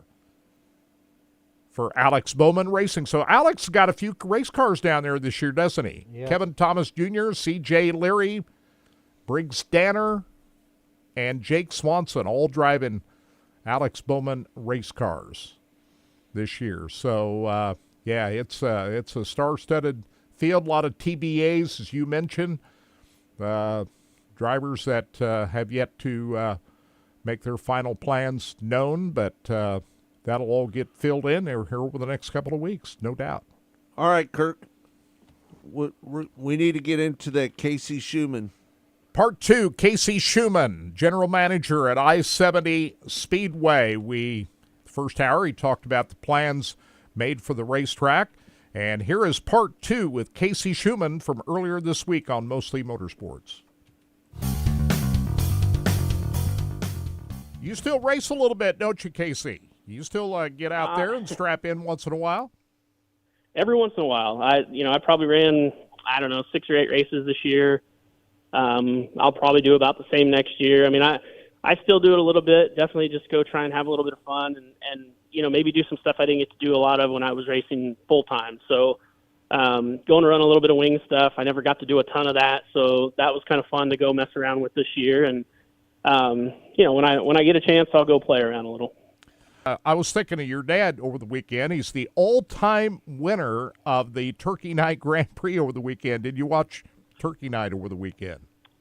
I did, yeah. We were hanging out with some family down by the lake, and everyone, gathered around and turned on the TV, and we watched Turkey Night all weekend. It was fun. What do you think about Corey Day as a driver? He's obviously very, very talented. And that shows. I mean, no matter what he's got in, getting a midget, getting a wing sprint car, he's very young, very talented. A lot like Kyle was when he started. I mean, he's very aggressive, but most of the time he makes it work. So, super talent, and it's just unfortunate. I don't know that we're going to get to see him do that very long, because I have a feeling he's going to be racing on Sunday here soon. He won a race at I-70 last year too. That was pretty big. He did, yeah. I mean, like I said, it doesn't matter. Seems like it doesn't matter what car, what size racetrack, what part of the country. He seems to get in and be one of the guys up front at the end of the night. I was interested in listening to Kyle Larson the other night. He has his eye on your dad's 8 Turkey Night Grand Prix wins. I don't think he's sure he can get that far. He's got a ways to go. He's got 4, and Ron Schumann has got 8. He said, well, I'm 32 right now. I don't know. I think that's safe for now. What do you think? I didn't get to hear him talk about it, but it's, I think after he won the last one, I started thinking, well, I mean, he's halfway there, but, there's obviously there's a lot of other guys, really talented racers that maybe got halfway there. I think Billy Boat has 4, I believe. There's a lot of really good race car drivers that have been fortunate enough to win that race. Dad, won 8 of them, and I know there was a couple that he had right there in his fingertips and slipped away. So I don't know that the record will ever go away. I don't know that Kyle, if anyone's ever going to do it, it'd probably be Kyle. So I don't know. We'll see. I mean, I'm a huge Kyle Larson fan. I'm always rooting for him and just excited to watch him drive anything he gets in. But I'd be lying if I said I wasn't super excited to see him win number 5. Hey, did you see Corey Day knock out Kyle Larson the other night? Took him out, didn't he? Yeah, I did see that. I did. We didn't hear any commentary at the end of that after all that happened. We wonder what Kyle thought of that, because he's the one that helped. He's the one that helped Corey get that ride over at Hendrick Motorsports. Yeah, I was surprised that there was no mention of it in Victory Lane. I am too. Right. I was very surprised, but you know what? If anyone really watched all that stuff all weekend or all week in the last week or so, that whole West Coast swing, I mean, it seems like there's been a lot of that stuff going on in the last couple of weeks, and I don't remember hearing anybody apologize for anything. So I don't know. I feel like there was probably at least it was worth a mention, maybe apologizing, but, that's not me, and I don't know what their relationship is. I thought it was good. I think it's good. But, yeah, I was pretty shocked that there wasn't something said in Victory Lane. He wasn't even asked about it. Yeah, I was kind of shocked he didn't say anything about that myself. That was really – man, that non-wing sprint car race, a lot of sliders gone wrong in that race. What'd you think of that? Ricky Lewis coming out on top. Yeah, I mean, that place is tough. It's very narrow, and then when it gets so slick to the cushion like that, I mean, the only real way to pass is to try and slide, and it's just tough. I mean, Ricky's situation, he probably got a little aggressive. That's kind of been his MO, though. He's a very aggressive driver too, and but I mean, it's a product of the racetrack they're on. It's very tough when it gets slick to the fence like that. I mean, that's your only option is a slide, and you gotta hope you run in far enough to get clear, and half the time you do, and half the time you don't. So I thought the sprint car race was really cool. The midget race, it sucks that place ends up taking rubber almost every year. I feel like you would think that they would try something a little different after it takes rubber after a couple of years, but that's unfortunate because that place used to produce such good racing. Used to be one of the best racetracks in the country as far as the racing goes. Yeah, what do you think the answer to they could help that? What do you think the answer is? I mean, 98 laps. There is kind of a little bit of sand in that surface, but what do you think they could do to avoid that in the future? Well, I mean, unfortunately, I think they have to work and dig it much more, put much more water on it to where it's probably greasy and not raceable down there for a while. And then that gets into, is it safe to race? I just don't know that they can do enough, to get it to where it doesn't rubber. Right. Obviously I'm sure they've thought of it, but I think they would have to get it so wet and so dug up down there that you just can't race down there for 20 or 30 laps and then move their way down and do that. But at that point, maybe it takes rubber on the top. I don't know. So the way it stands now depends on how harsh the winter is, that there's pretty good possibility you're going to get out there and start working on this new racetrack as soon as you can, right? Weather permitting. That's the plan. Like I said, obviously weather is going to play a factor. Steve and the ownership and their business is obviously kind of a first priority for them. So we've got to make sure they're in a good spot. And like I said, we've got a few little roadblocks that we need to get taken care of and get out of the way, and then we can start moving forward. Well, I think this is going to work. I think this is going to breathe new life into the facility, and when you get this completed, it's going to give it a boost it never had. So I think you're going in the right direction on this thing, and now it's just a matter of completing the project and getting it done right now, and that's the tough part. Yep, for sure. Like I said, I mean, I'm very excited to get it going, but I'm trying to stay patient. Sometimes some things pop up when in business stuff that you don't really anticipate, and that's kind of where we're at right now. We just gotta get around the roadblocks that we have in front of us, And once we get that going, it'll be a good thing, and we'll be full speed ahead and doing what we can to try and make I-70 great. Kirk, I think they need to weekly race out there.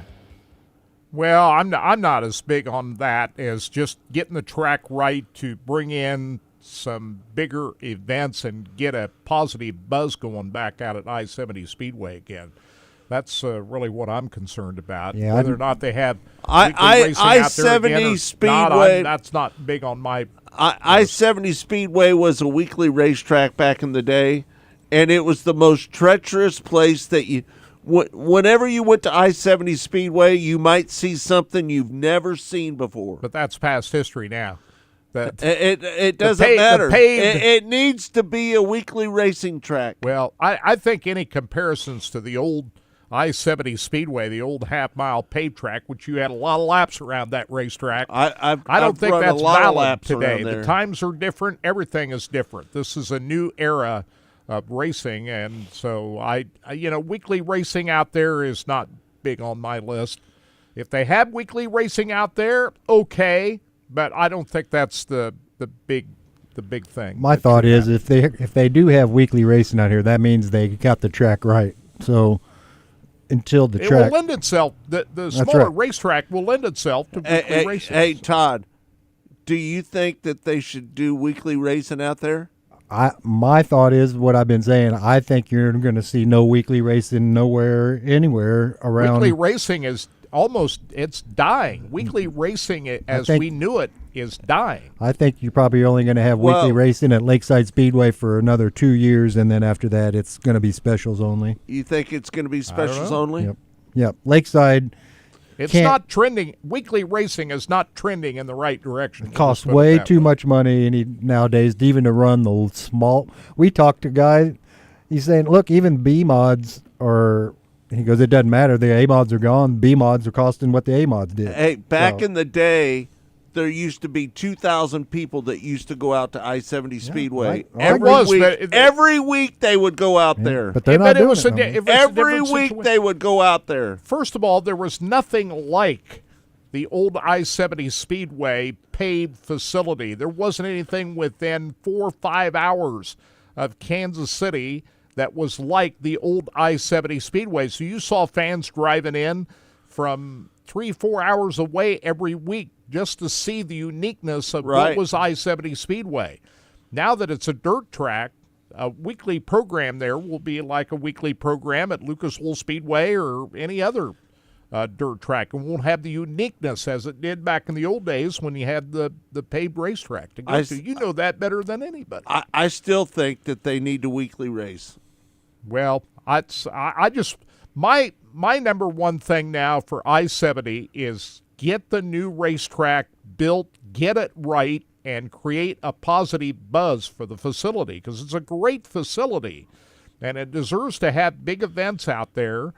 And I just want to see the reputation of the I-70 Speedway become huge. If it's built the right way, I think it will be, and it'll be a destination for everybody in the country. Casey acted like he didn't want a weekly race, did he? And I think he understands when you start looking behind the scenes type of thing, you realize, let's get the track right, and if the track's becomes such a destination to where everybody's wanting to race there, then maybe create a weekly series. But I would never force it.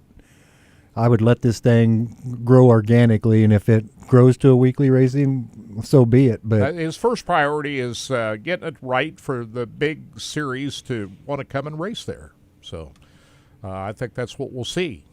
But how soon they get the project done, I think that's anybody's guess right now. It all depends on the weather and whether he has equipment. Getting the, there's some internal things within the business that Casey talked about that they need to get the worked weather out. is the most important thing. And then the guy that happen for next year. Yeah, and the guy that's doing a lot of the movement of the dirt, he's got some other projects going on. So he talked about that in that interview.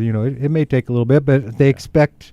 And that was one of the reasons also, guys. But don't rush it. Do it right. Yeah, no, you don't want. Right. And that's why he even talked about, that's why the high limit It wasn't because they don't want to go back there. They're going to wait and see what happens. They want to go back Yeah. there. They'll be back. They'll be back. But I can see why they didn't put it on their 2025 schedule with Absolutely. the uncertainty of what's going to happen. Yeah, you don't even know if the track's going to be completely finished So and ready I to roll. get all by that. it. So, no, I think they'll be fine. Casey is the guy to kind of spearhead that thing, and he's not going to overstep his bounds on and take in more things. He's going to let this track, like you said, his first priority is let's get this track the right size and the right configuration, and they'll go from there. Hey, getting back to the Chili Bowl entry list, I was going through some of the entries here. I didn't get to what Chad Boat is doing this year. He's got a couple of cars that have a TBA. I'm thinking one of those is going to be Ty Gibbs. So we'll see what happens with that. Why do you say that, Kirk? Because he out there in California for Turkey Night. Ty Gibbs had a race car out Why there. would you say that Ty Gibbs would be? Because he was out at Turkey Night when driving a Chad Boat car. So that's what I'm thinking about that. His name's not yet on the list, but I'm looking at what CB Industries has on their drivers list right now, and I'm seeing Dazen Persley. Remember the big run that he made last year at Chili Bowl? He Right. is going to be driving a CB Industries car, number 86. Ricky Stenhouse Jr. driving an 86X car. And Zach Weigel is in a Chad Boat car, as is Chris Wyndham. So keep your eye on that. Jordan Mallett is going to be driving a Swindell Motorsports number 91S car as a rookie. Jordan Mallett, his first Chili Bowl. How about that? Driving for, that'd be Sammy's second car, right? Right. So that'll be interesting to see how that works out. And we still haven't seen Keith Kuhn's entries yet, but there'll be a whole host of drivers there. Not sure we'll see Jade Abedisian this year. She sat out the Turkey Night. She was there, but said she was recovering. She was injured. Remember, she finished second at the BC 39. She said that she wasn't going to drive the Chili Bowl. She wasn't going to drive. She'd like to, though. She'd love to race the Chili Bowl, but she's not going to. How did she get? She said she was hurt at the BC 39 where she finished second to Cannon McIntosh. Right. How did she get hurt there? I didn't realize that. She hadn't driven a midget since then. Of course, she's driving some pavement late models and has got big plans for the coming year. They want her to get well. She feels like she could race the Chili Bowl when she was interviewed out at Turkey Night, but not sure if she'll be there. She said that she wasn't going to run the Chili Bowl. For sure? Yeah. When she was interviewed last week, she said not sure. Not sure if she might be there. So I saw an interview with her that she said when she's not going to run now, the Chili Bowl. where was that interview, and when did you see that one? The one I saw was saw on the that race at, broadcast. I saw that at Turkey Night. Well, that was the same. I saw it on the race broadcast. She said that she wasn't going to run the That's not Chili what Bowl. she said, Scott. She said there might be a chance. She said there might be a chance. I don't think she's going to run the Chili Bowl. That's what I heard. All right, so we talked about Kyle Larson's got an entry at Chili Bowl driving for Silva Motorsports. The 1K car, he is entered. Kyle Larson, big news there. And Logan Seavey will be going for his third straight Chili Bowl driving for Kevin Swindell. So we'll see. We'll monitor those entries as we get them in here over the next couple of weeks. Kirk, we got a second half of that Cannon McIntosh interview. Cannon McIntosh will be at the Chili Bowl this year, and he finished just short of winning the USAC championship. He went into the final night 30 points behind Dazen Persley. Dazen was able to hang on by finishing up near the front of Turkey Night to hang on to that championship. By the way, we're planning on having Dazen Persley on Mondays, mostly motorsport show, so look forward to that. But Cannon McIntosh, who won the BC 39, and I think probably the most exciting race the whole year, don't you think? That's got to be one of the races of the year that Cannon McIntosh won, BC 39. Right. Won the Extreme Outlaw Midget Championship and the Power Eye Midget Championship. Here's part 2 of Cannon McIntosh from earlier this week on Mostly Motorsports. Talking about you're going to be down there this year again, right? Yeah. The plan is to run for Keith Kunz Motorsports again, and hopefully have some more success. What's that like driving for Keith? You haven't always driven for Keith Kunz Motorsports. What's that like to come from where you were racing, more of a family operation, to racing for Keith Kunz? Yeah, I'd say it's a lot more weight off my shoulders. Obviously we still had a full crew of guys, even on the family team that worked hard, and it wasn't my job to make sure the car was ready to go, but it always feels like an added pressure when you're running in the family car. It's a lot of hard-earned money that your family puts in, and all the time they put in order to fund it. And then you feel like you don't want to let them down, and it's almost just an added pressure where I feel like when you go race for an established team like that, Keith Kunz Motorsports, you just go out and focus on doing your job, and you let the guys handle it. Just pitch in here where you can, maybe clean the car off. But I feel like racing for them, I can just really focus on the goal and not really stress about the family having to sacrifice everything to fund the team. So it's rewarding. I feel like that's where all the hard work and everything has gone in to pay off to put me in a place like this, and to be able to just go out and try to win races with the best team, and to be able to work with Keith all year has been great. He hasn't really been, I feel like, full-time, in a while. He hasn't really been on the road all the time, and been a full-time crew chief. So I think this was his first year, like, really back on the road and hard at it. So I think for him it was fun. It seemed like he really enjoyed it, like being back out there and competing at a high level. And I feel like it took some time for him and I to really get going and find the comfort level in each other. But once we did, that's when we started winning races. And I really feel like from the get-go we've been consistent, but it's really midway towards the end, we really turned it up and were able to be up front consistently. Cannon, you had a good recovery from that race with your flat. You ended up running 12th. You worked your way through the field pretty quick there, didn't you? Yeah, I mean, obviously when it takes rubber like that, it's challenging to get to the front. You have to really just wait on mistakes from guys in front of you, whether it's them getting tight or just missing it a little bit on entry and being able to sneak under them. But, we got as much as we could there at the end. It was obviously difficult, and you never want to have a tire go down and have to go to the back, especially when you're fighting for your life on a championship there. But right. It's really just keeping your head in it and not giving up and still just trying to get as much as you can. I feel like the guys worked too hard to just give up, even though we knew we were probably out of it at that point. But you want to give your best effort, especially after going to the work area, them getting the tire changed fast and getting me back out there. You definitely want to give them all you have, and I think that's what I did. Just kind of ran out of laps and really ran out of racetrack. You won the Extreme Outlaw Midget Championship. Congratulations on that. But it looked like you had a chance to pull off the USAC Championship this year.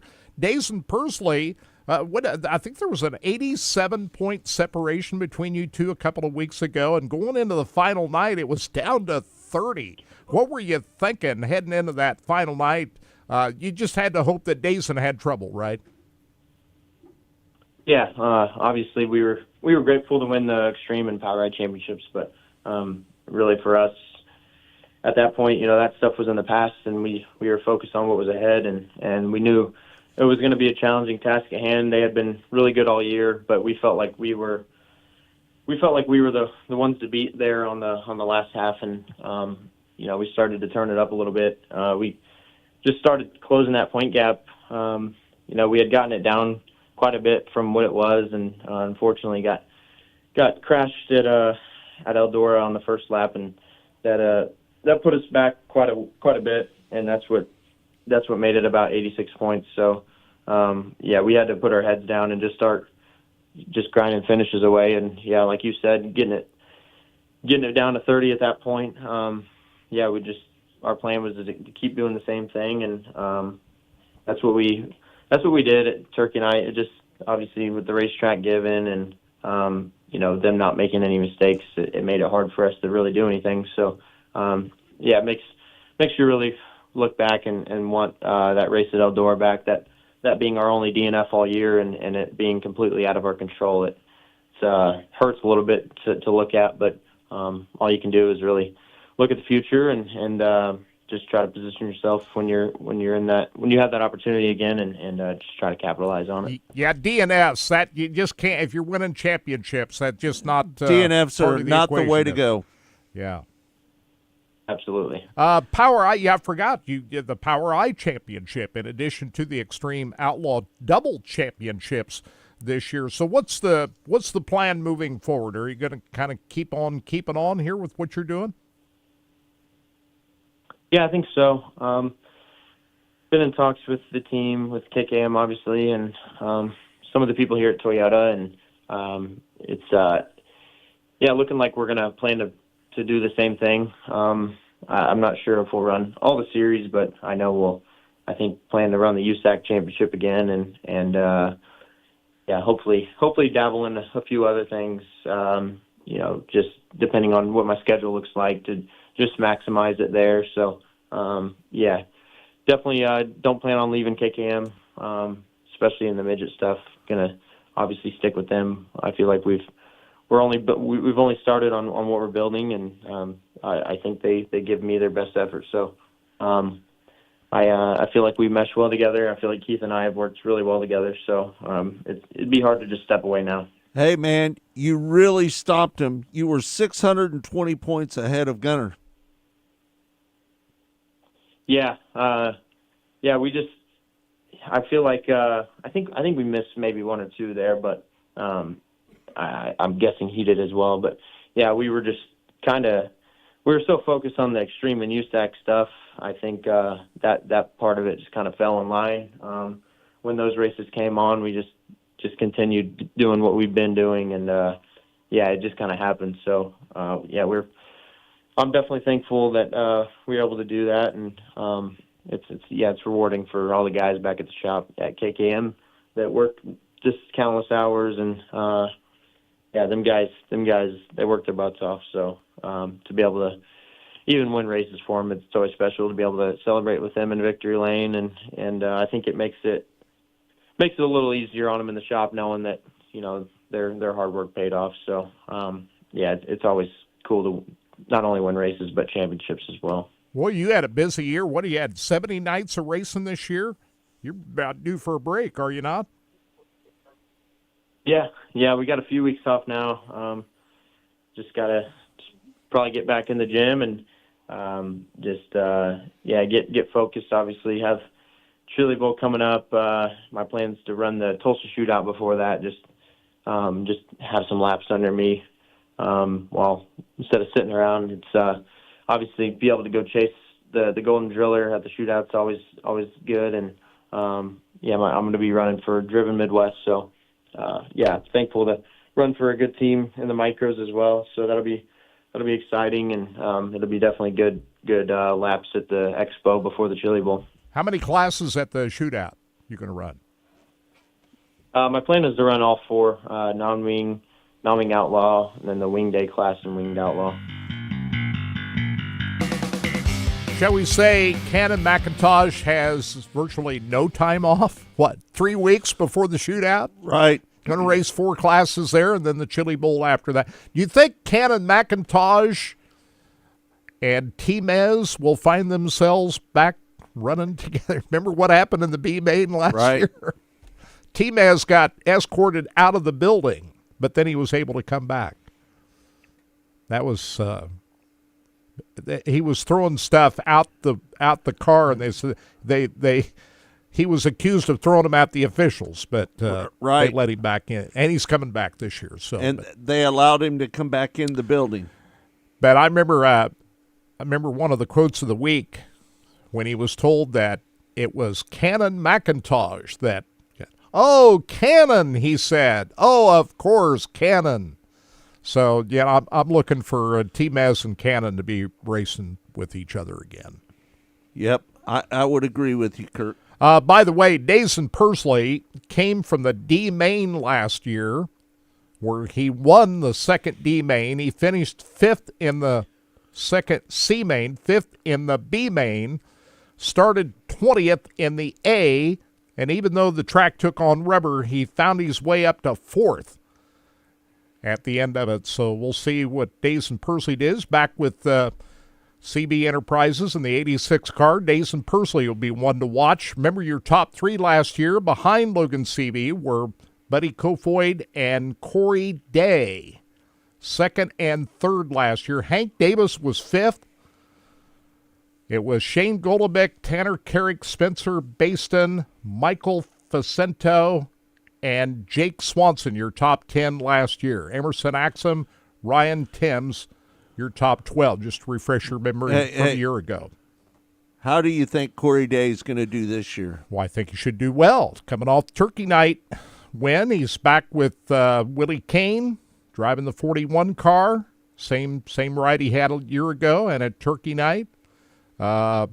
He started 4th last year. I think Corey Day won a preliminary night last year. He's got a pretty good shot at it. Buddy Kofoid, another driver. He was right behind Corey Day at the Turkey Night. Buddy Kofoid looking for his first Chili Bowl win. So aside from Logan Seavey, who's going for his 3rd straight, I look for Buddy Kofoid and Corey Day and, of course, Kyle Larson to have a pretty good shot. If Christopher Bell shows up, he's not been in a midget or an open wheel car for a while. You got to throw him into the mix too. So it's going to be fun down in Tulsa here coming up in about a month. All good. I'm trying to look up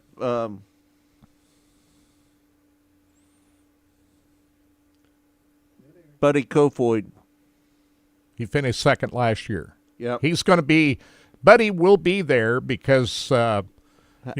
Keith Coons has not put his entries in there yet. What do you think Kyle Larson's going to do?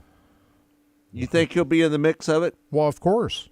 Yeah, especially if you remember last year, he only showed up one night and didn't get qualified and was already committed to run the Wild West shootout and didn't make it back for Saturday night anyway. I expect him, of course, to be in the mix. Be one to be. He would have been hard to beat last Saturday night if Corey Day hadn't taken him out. Don't you think? I would agree with that, Kurt. So it's going to be fun down at the Chili Bowl. The other question that I have is, what's Rico going to do? He's not entered. So my guess is Rico will probably be out in Australia. So we'll find out more about that. Did Rico say that he was going to Australia? Haven't heard for sure. Have you seen anything like that, Todd? No. I haven't seen the final plans. I know he's going to be out in Australia for the high limit race out there coming up here in a few weeks. So I would assume last year he stayed out there, so I don't know. We'll get the full entry list coming up. Coons has still got to get his cars entered, which Canon McIntosh will be one. Buddy Kofoid will be one of those drivers. Ryan Timms will be another driver that will be in a Keith Coons car. I'm looking for Ryan Timms to do really well this year. Yeah, he's not going to race full time on the midget series next year, is he? No, he's not.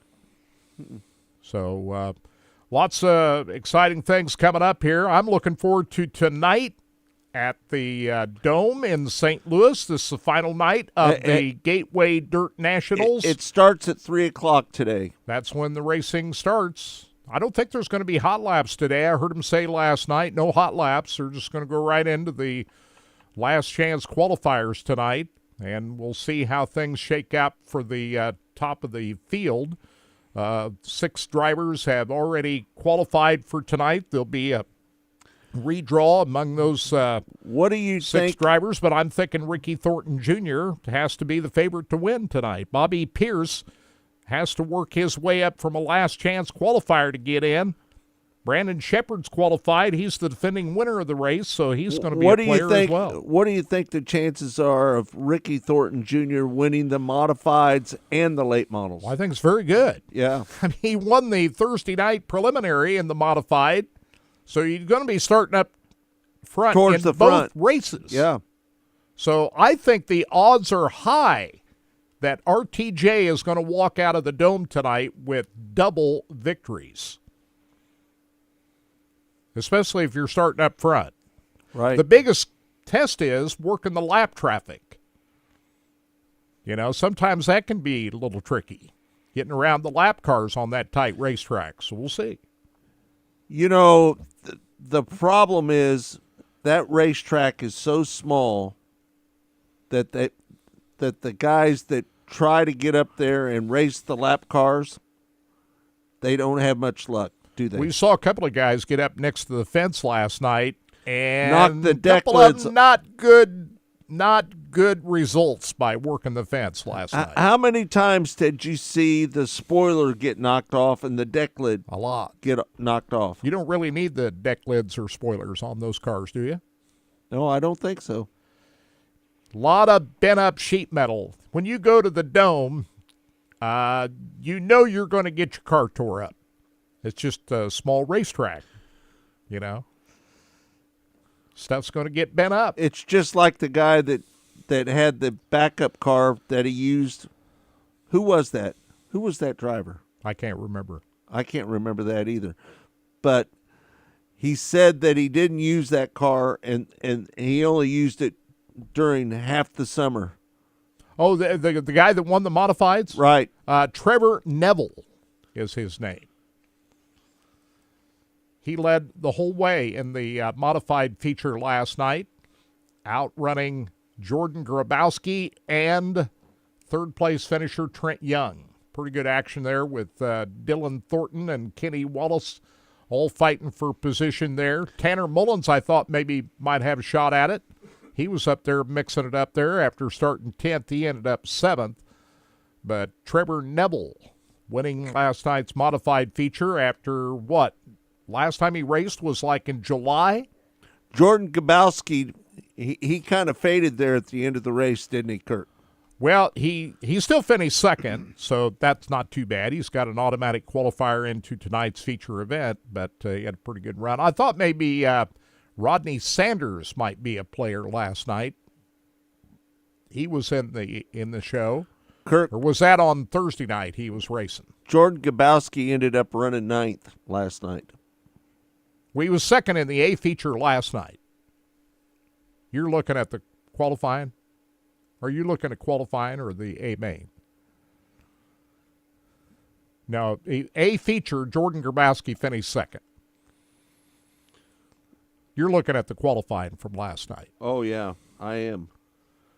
And then Jordan Grabowski ended up running second last night. He did. And Trent Young was third, and Dylan Thornton was fourth, and Kenny Wallace was fifth. Now on Thursday night, we're talking modifieds here. Ricky Thornton Jr., the winner, after starting fifth. Carlos Sabata Jr. and Michael Long I was were the looking at qualifiers qualifying. out of Thursday night. I was looking at qualifying, Kurt. Yeah. And then, of course, the 6 drivers that are automatically in from the late models on Thursday night. It was Mike Spatola, Ashton Winger, and Brandon Shepard. And then last night, your top 3 were Ricky Thornton Jr., Nick Hoffman, and Gordy Gundaker. So those are the drivers that are locked in. Everybody else is going to have to race for it, including Bobby Pierce. Gordy Gundaker had a lot of pressure put on him there at the end of that race, didn't he, Kurt? Miles Moose was giving him a little bit of a run there at the end. Freddie Carpenter. Bobby Pierce ends up 6th. I thought maybe Were Pierce you might have a surprised shot by at that, it. Kirk? Were you surprised? Yeah, a little bit. But Bobby was moving up to the outside, and that I didn't work all that well for him. He dropped a couple of spots there at the end. Right. But he was up as high as 4th there at one point. At one point, he was up to 4th, and he ended up falling back to 6th. Bobby Pierce is one of the best late model drivers in the country. Wouldn't you agree with that? Yeah, he and RTJ are the best. Those two. Bobby Pierce has won more races than anyone this year. Would you say Ricky Thornton and Bobby Pierce are the two best late model drivers going right now? Yeah, those are the two guys. What right about there. Jonathan Davenport? Well, I don't think he's been on the level of Pierce and Thornton this year, but of course Davenport has been. Remember, a couple of years ago he won everything in sight. He is in the show. Well, he's got work to do to get himself back up in the mix too. Jonathan Davenport. So we'll see how he does. But Bobby Pierce, look at all the races he won this year. First of all, he won the World 100 for the second time. He won all those Crown Jewel races back-to-back at the North-South 100. He won the Prairie Dirt Track Classic in dramatic fashion. Back-to-back USA Nationals wins. But the only championship he won was the Castrol Flow Night in America. Ricky Thornton Jr. walked away with the Lucas Oil Late Model Championship, and Brandon Shepard won his 4th World of Outlaw Championship this year. But Bobby Pierce, even though he just won the Castrol Flow Night in America title, won everything else in as far as the big money events this year. So we'll see if he can rally his way back up there. He's got work to do to get it done. I'm thinking it's going to be really tough for Bobby Pierce to do it because he's not going to start any better than 13th in this race. So it's going to be tough. He ended up running second to Brandon Shepard in the point standings with the World of Outlaws late models. Yeah. Remember, he had a chance at that, but you remember the Tire Gate He's back in February. He was 38 points back. Yeah. Tiregate back in February probably cost him more than anything else. He said he had some engine issues, too, throughout the year. Nick Houghton was 54 points back. Yeah. Nick Hoffman used that to was a very tight point race, wasn't it, Kurt? It was at the end. Brandon Shepard able to hang on. You know, Shepard didn't really run all that well through a lot of the season. He was driving the Rocket factory car, but now he's going over. He was driving the Longhorn factory car. I stand corrected. He was driving the Longhorn factory car for a lot of the season, but now he's back with Rocket for next year. He's going to be back in that number one car. Mark Richards next year. What's going to happen with McCready? I heard he's got a ride. I'm not exactly sure about that. I don't know for sure, but I think he's got a ride for next year. I think it was. You think he's going to go back to the Longhorn chassis? If I remember right, it was the same team that Boom Briggs was driving for. You think he's going to go back to the Longhorn chassis? I would think so. He seems more comfortable with the Longhorn, as Shepard feels more comfortable in the Rocket. Don't you think Shepard always did well in the Rocket car? Right. So I think both those drivers are getting back to where they belong for next year. So we'll see who shows up at the Wild West Shootout down at Vado Speedway in January. That'll give us a pretty good indication of how everybody's going to line up. Hudson O'Neal is one other driver here that we're keeping our eye on. He's driving the 71 car. I think that's an SSI. Brandon Shepard, he ran 40 races. He won 3 races. He had 23 top 5s, 34 top 10s, 1 quick time, and he made $171,000 last year. He still had a good year. I mean, won championship with the World of Outlaws, so that's something. But I think by his standards, he didn't win as many Crown Jewel events that he'd hoped to. One other driver that we need to talk about tonight that we're keeping an eye on is Devin Moran, who is driving the 99 car again.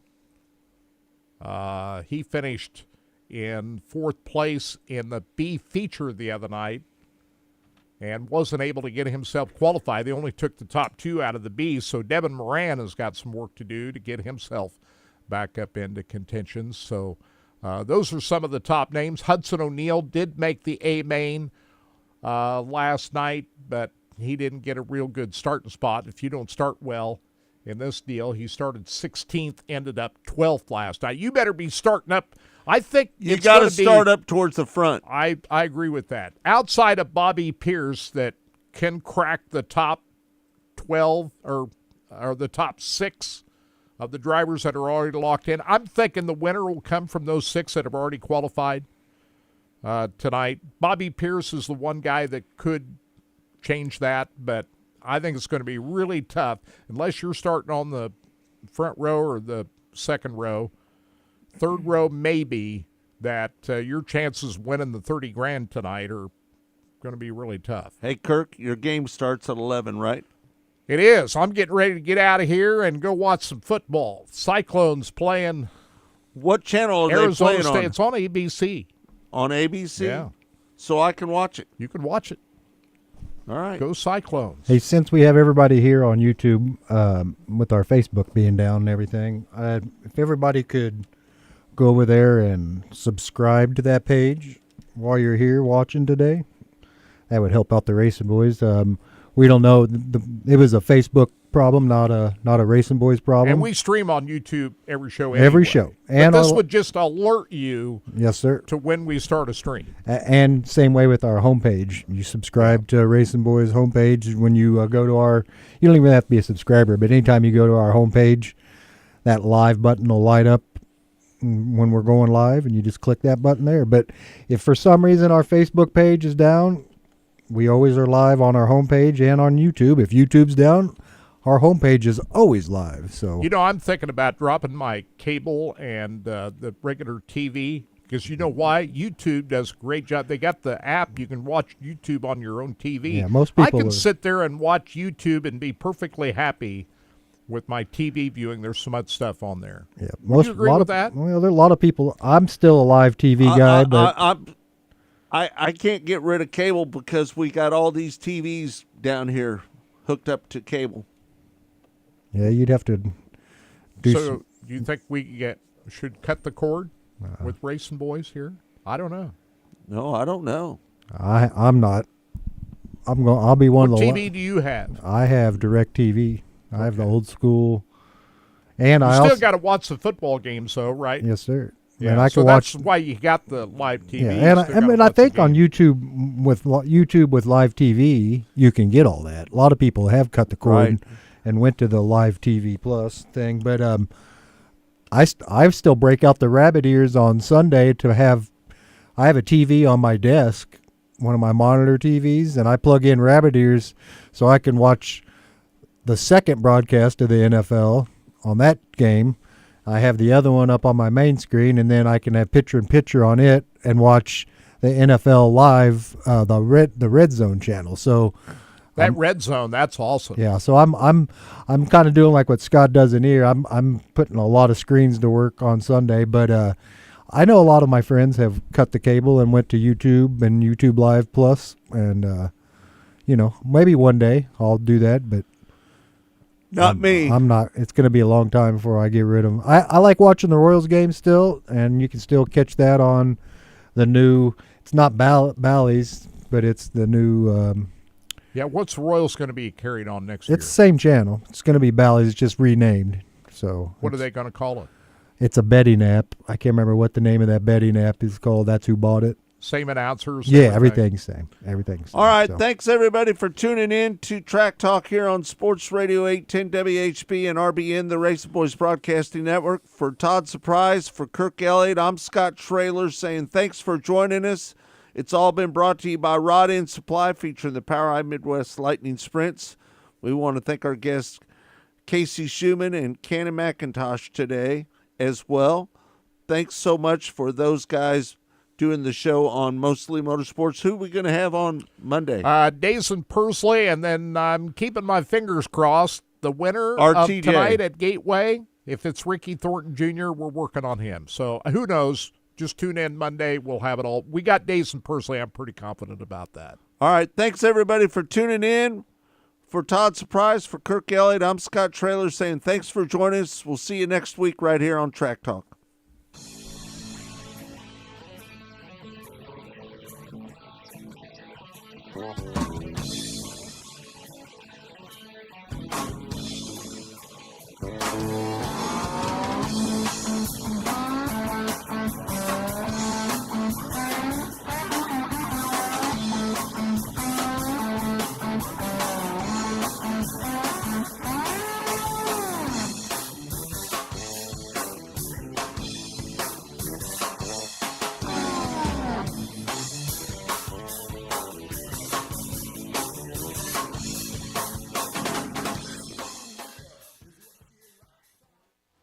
harder, faster, stronger with Rod End Supply. Whether you are running industrial, farming equipment, or a race car, Rod End Supply has the assortment of rod ends, radius rods, and specialty products that will help you lead the field in performance. Our superior design means our rod ends last longer and perform better, giving you the edge on the track and saving you money. Contact Rod End Supply or order online today at rodendsupply.com. We don't just sell them, we race them.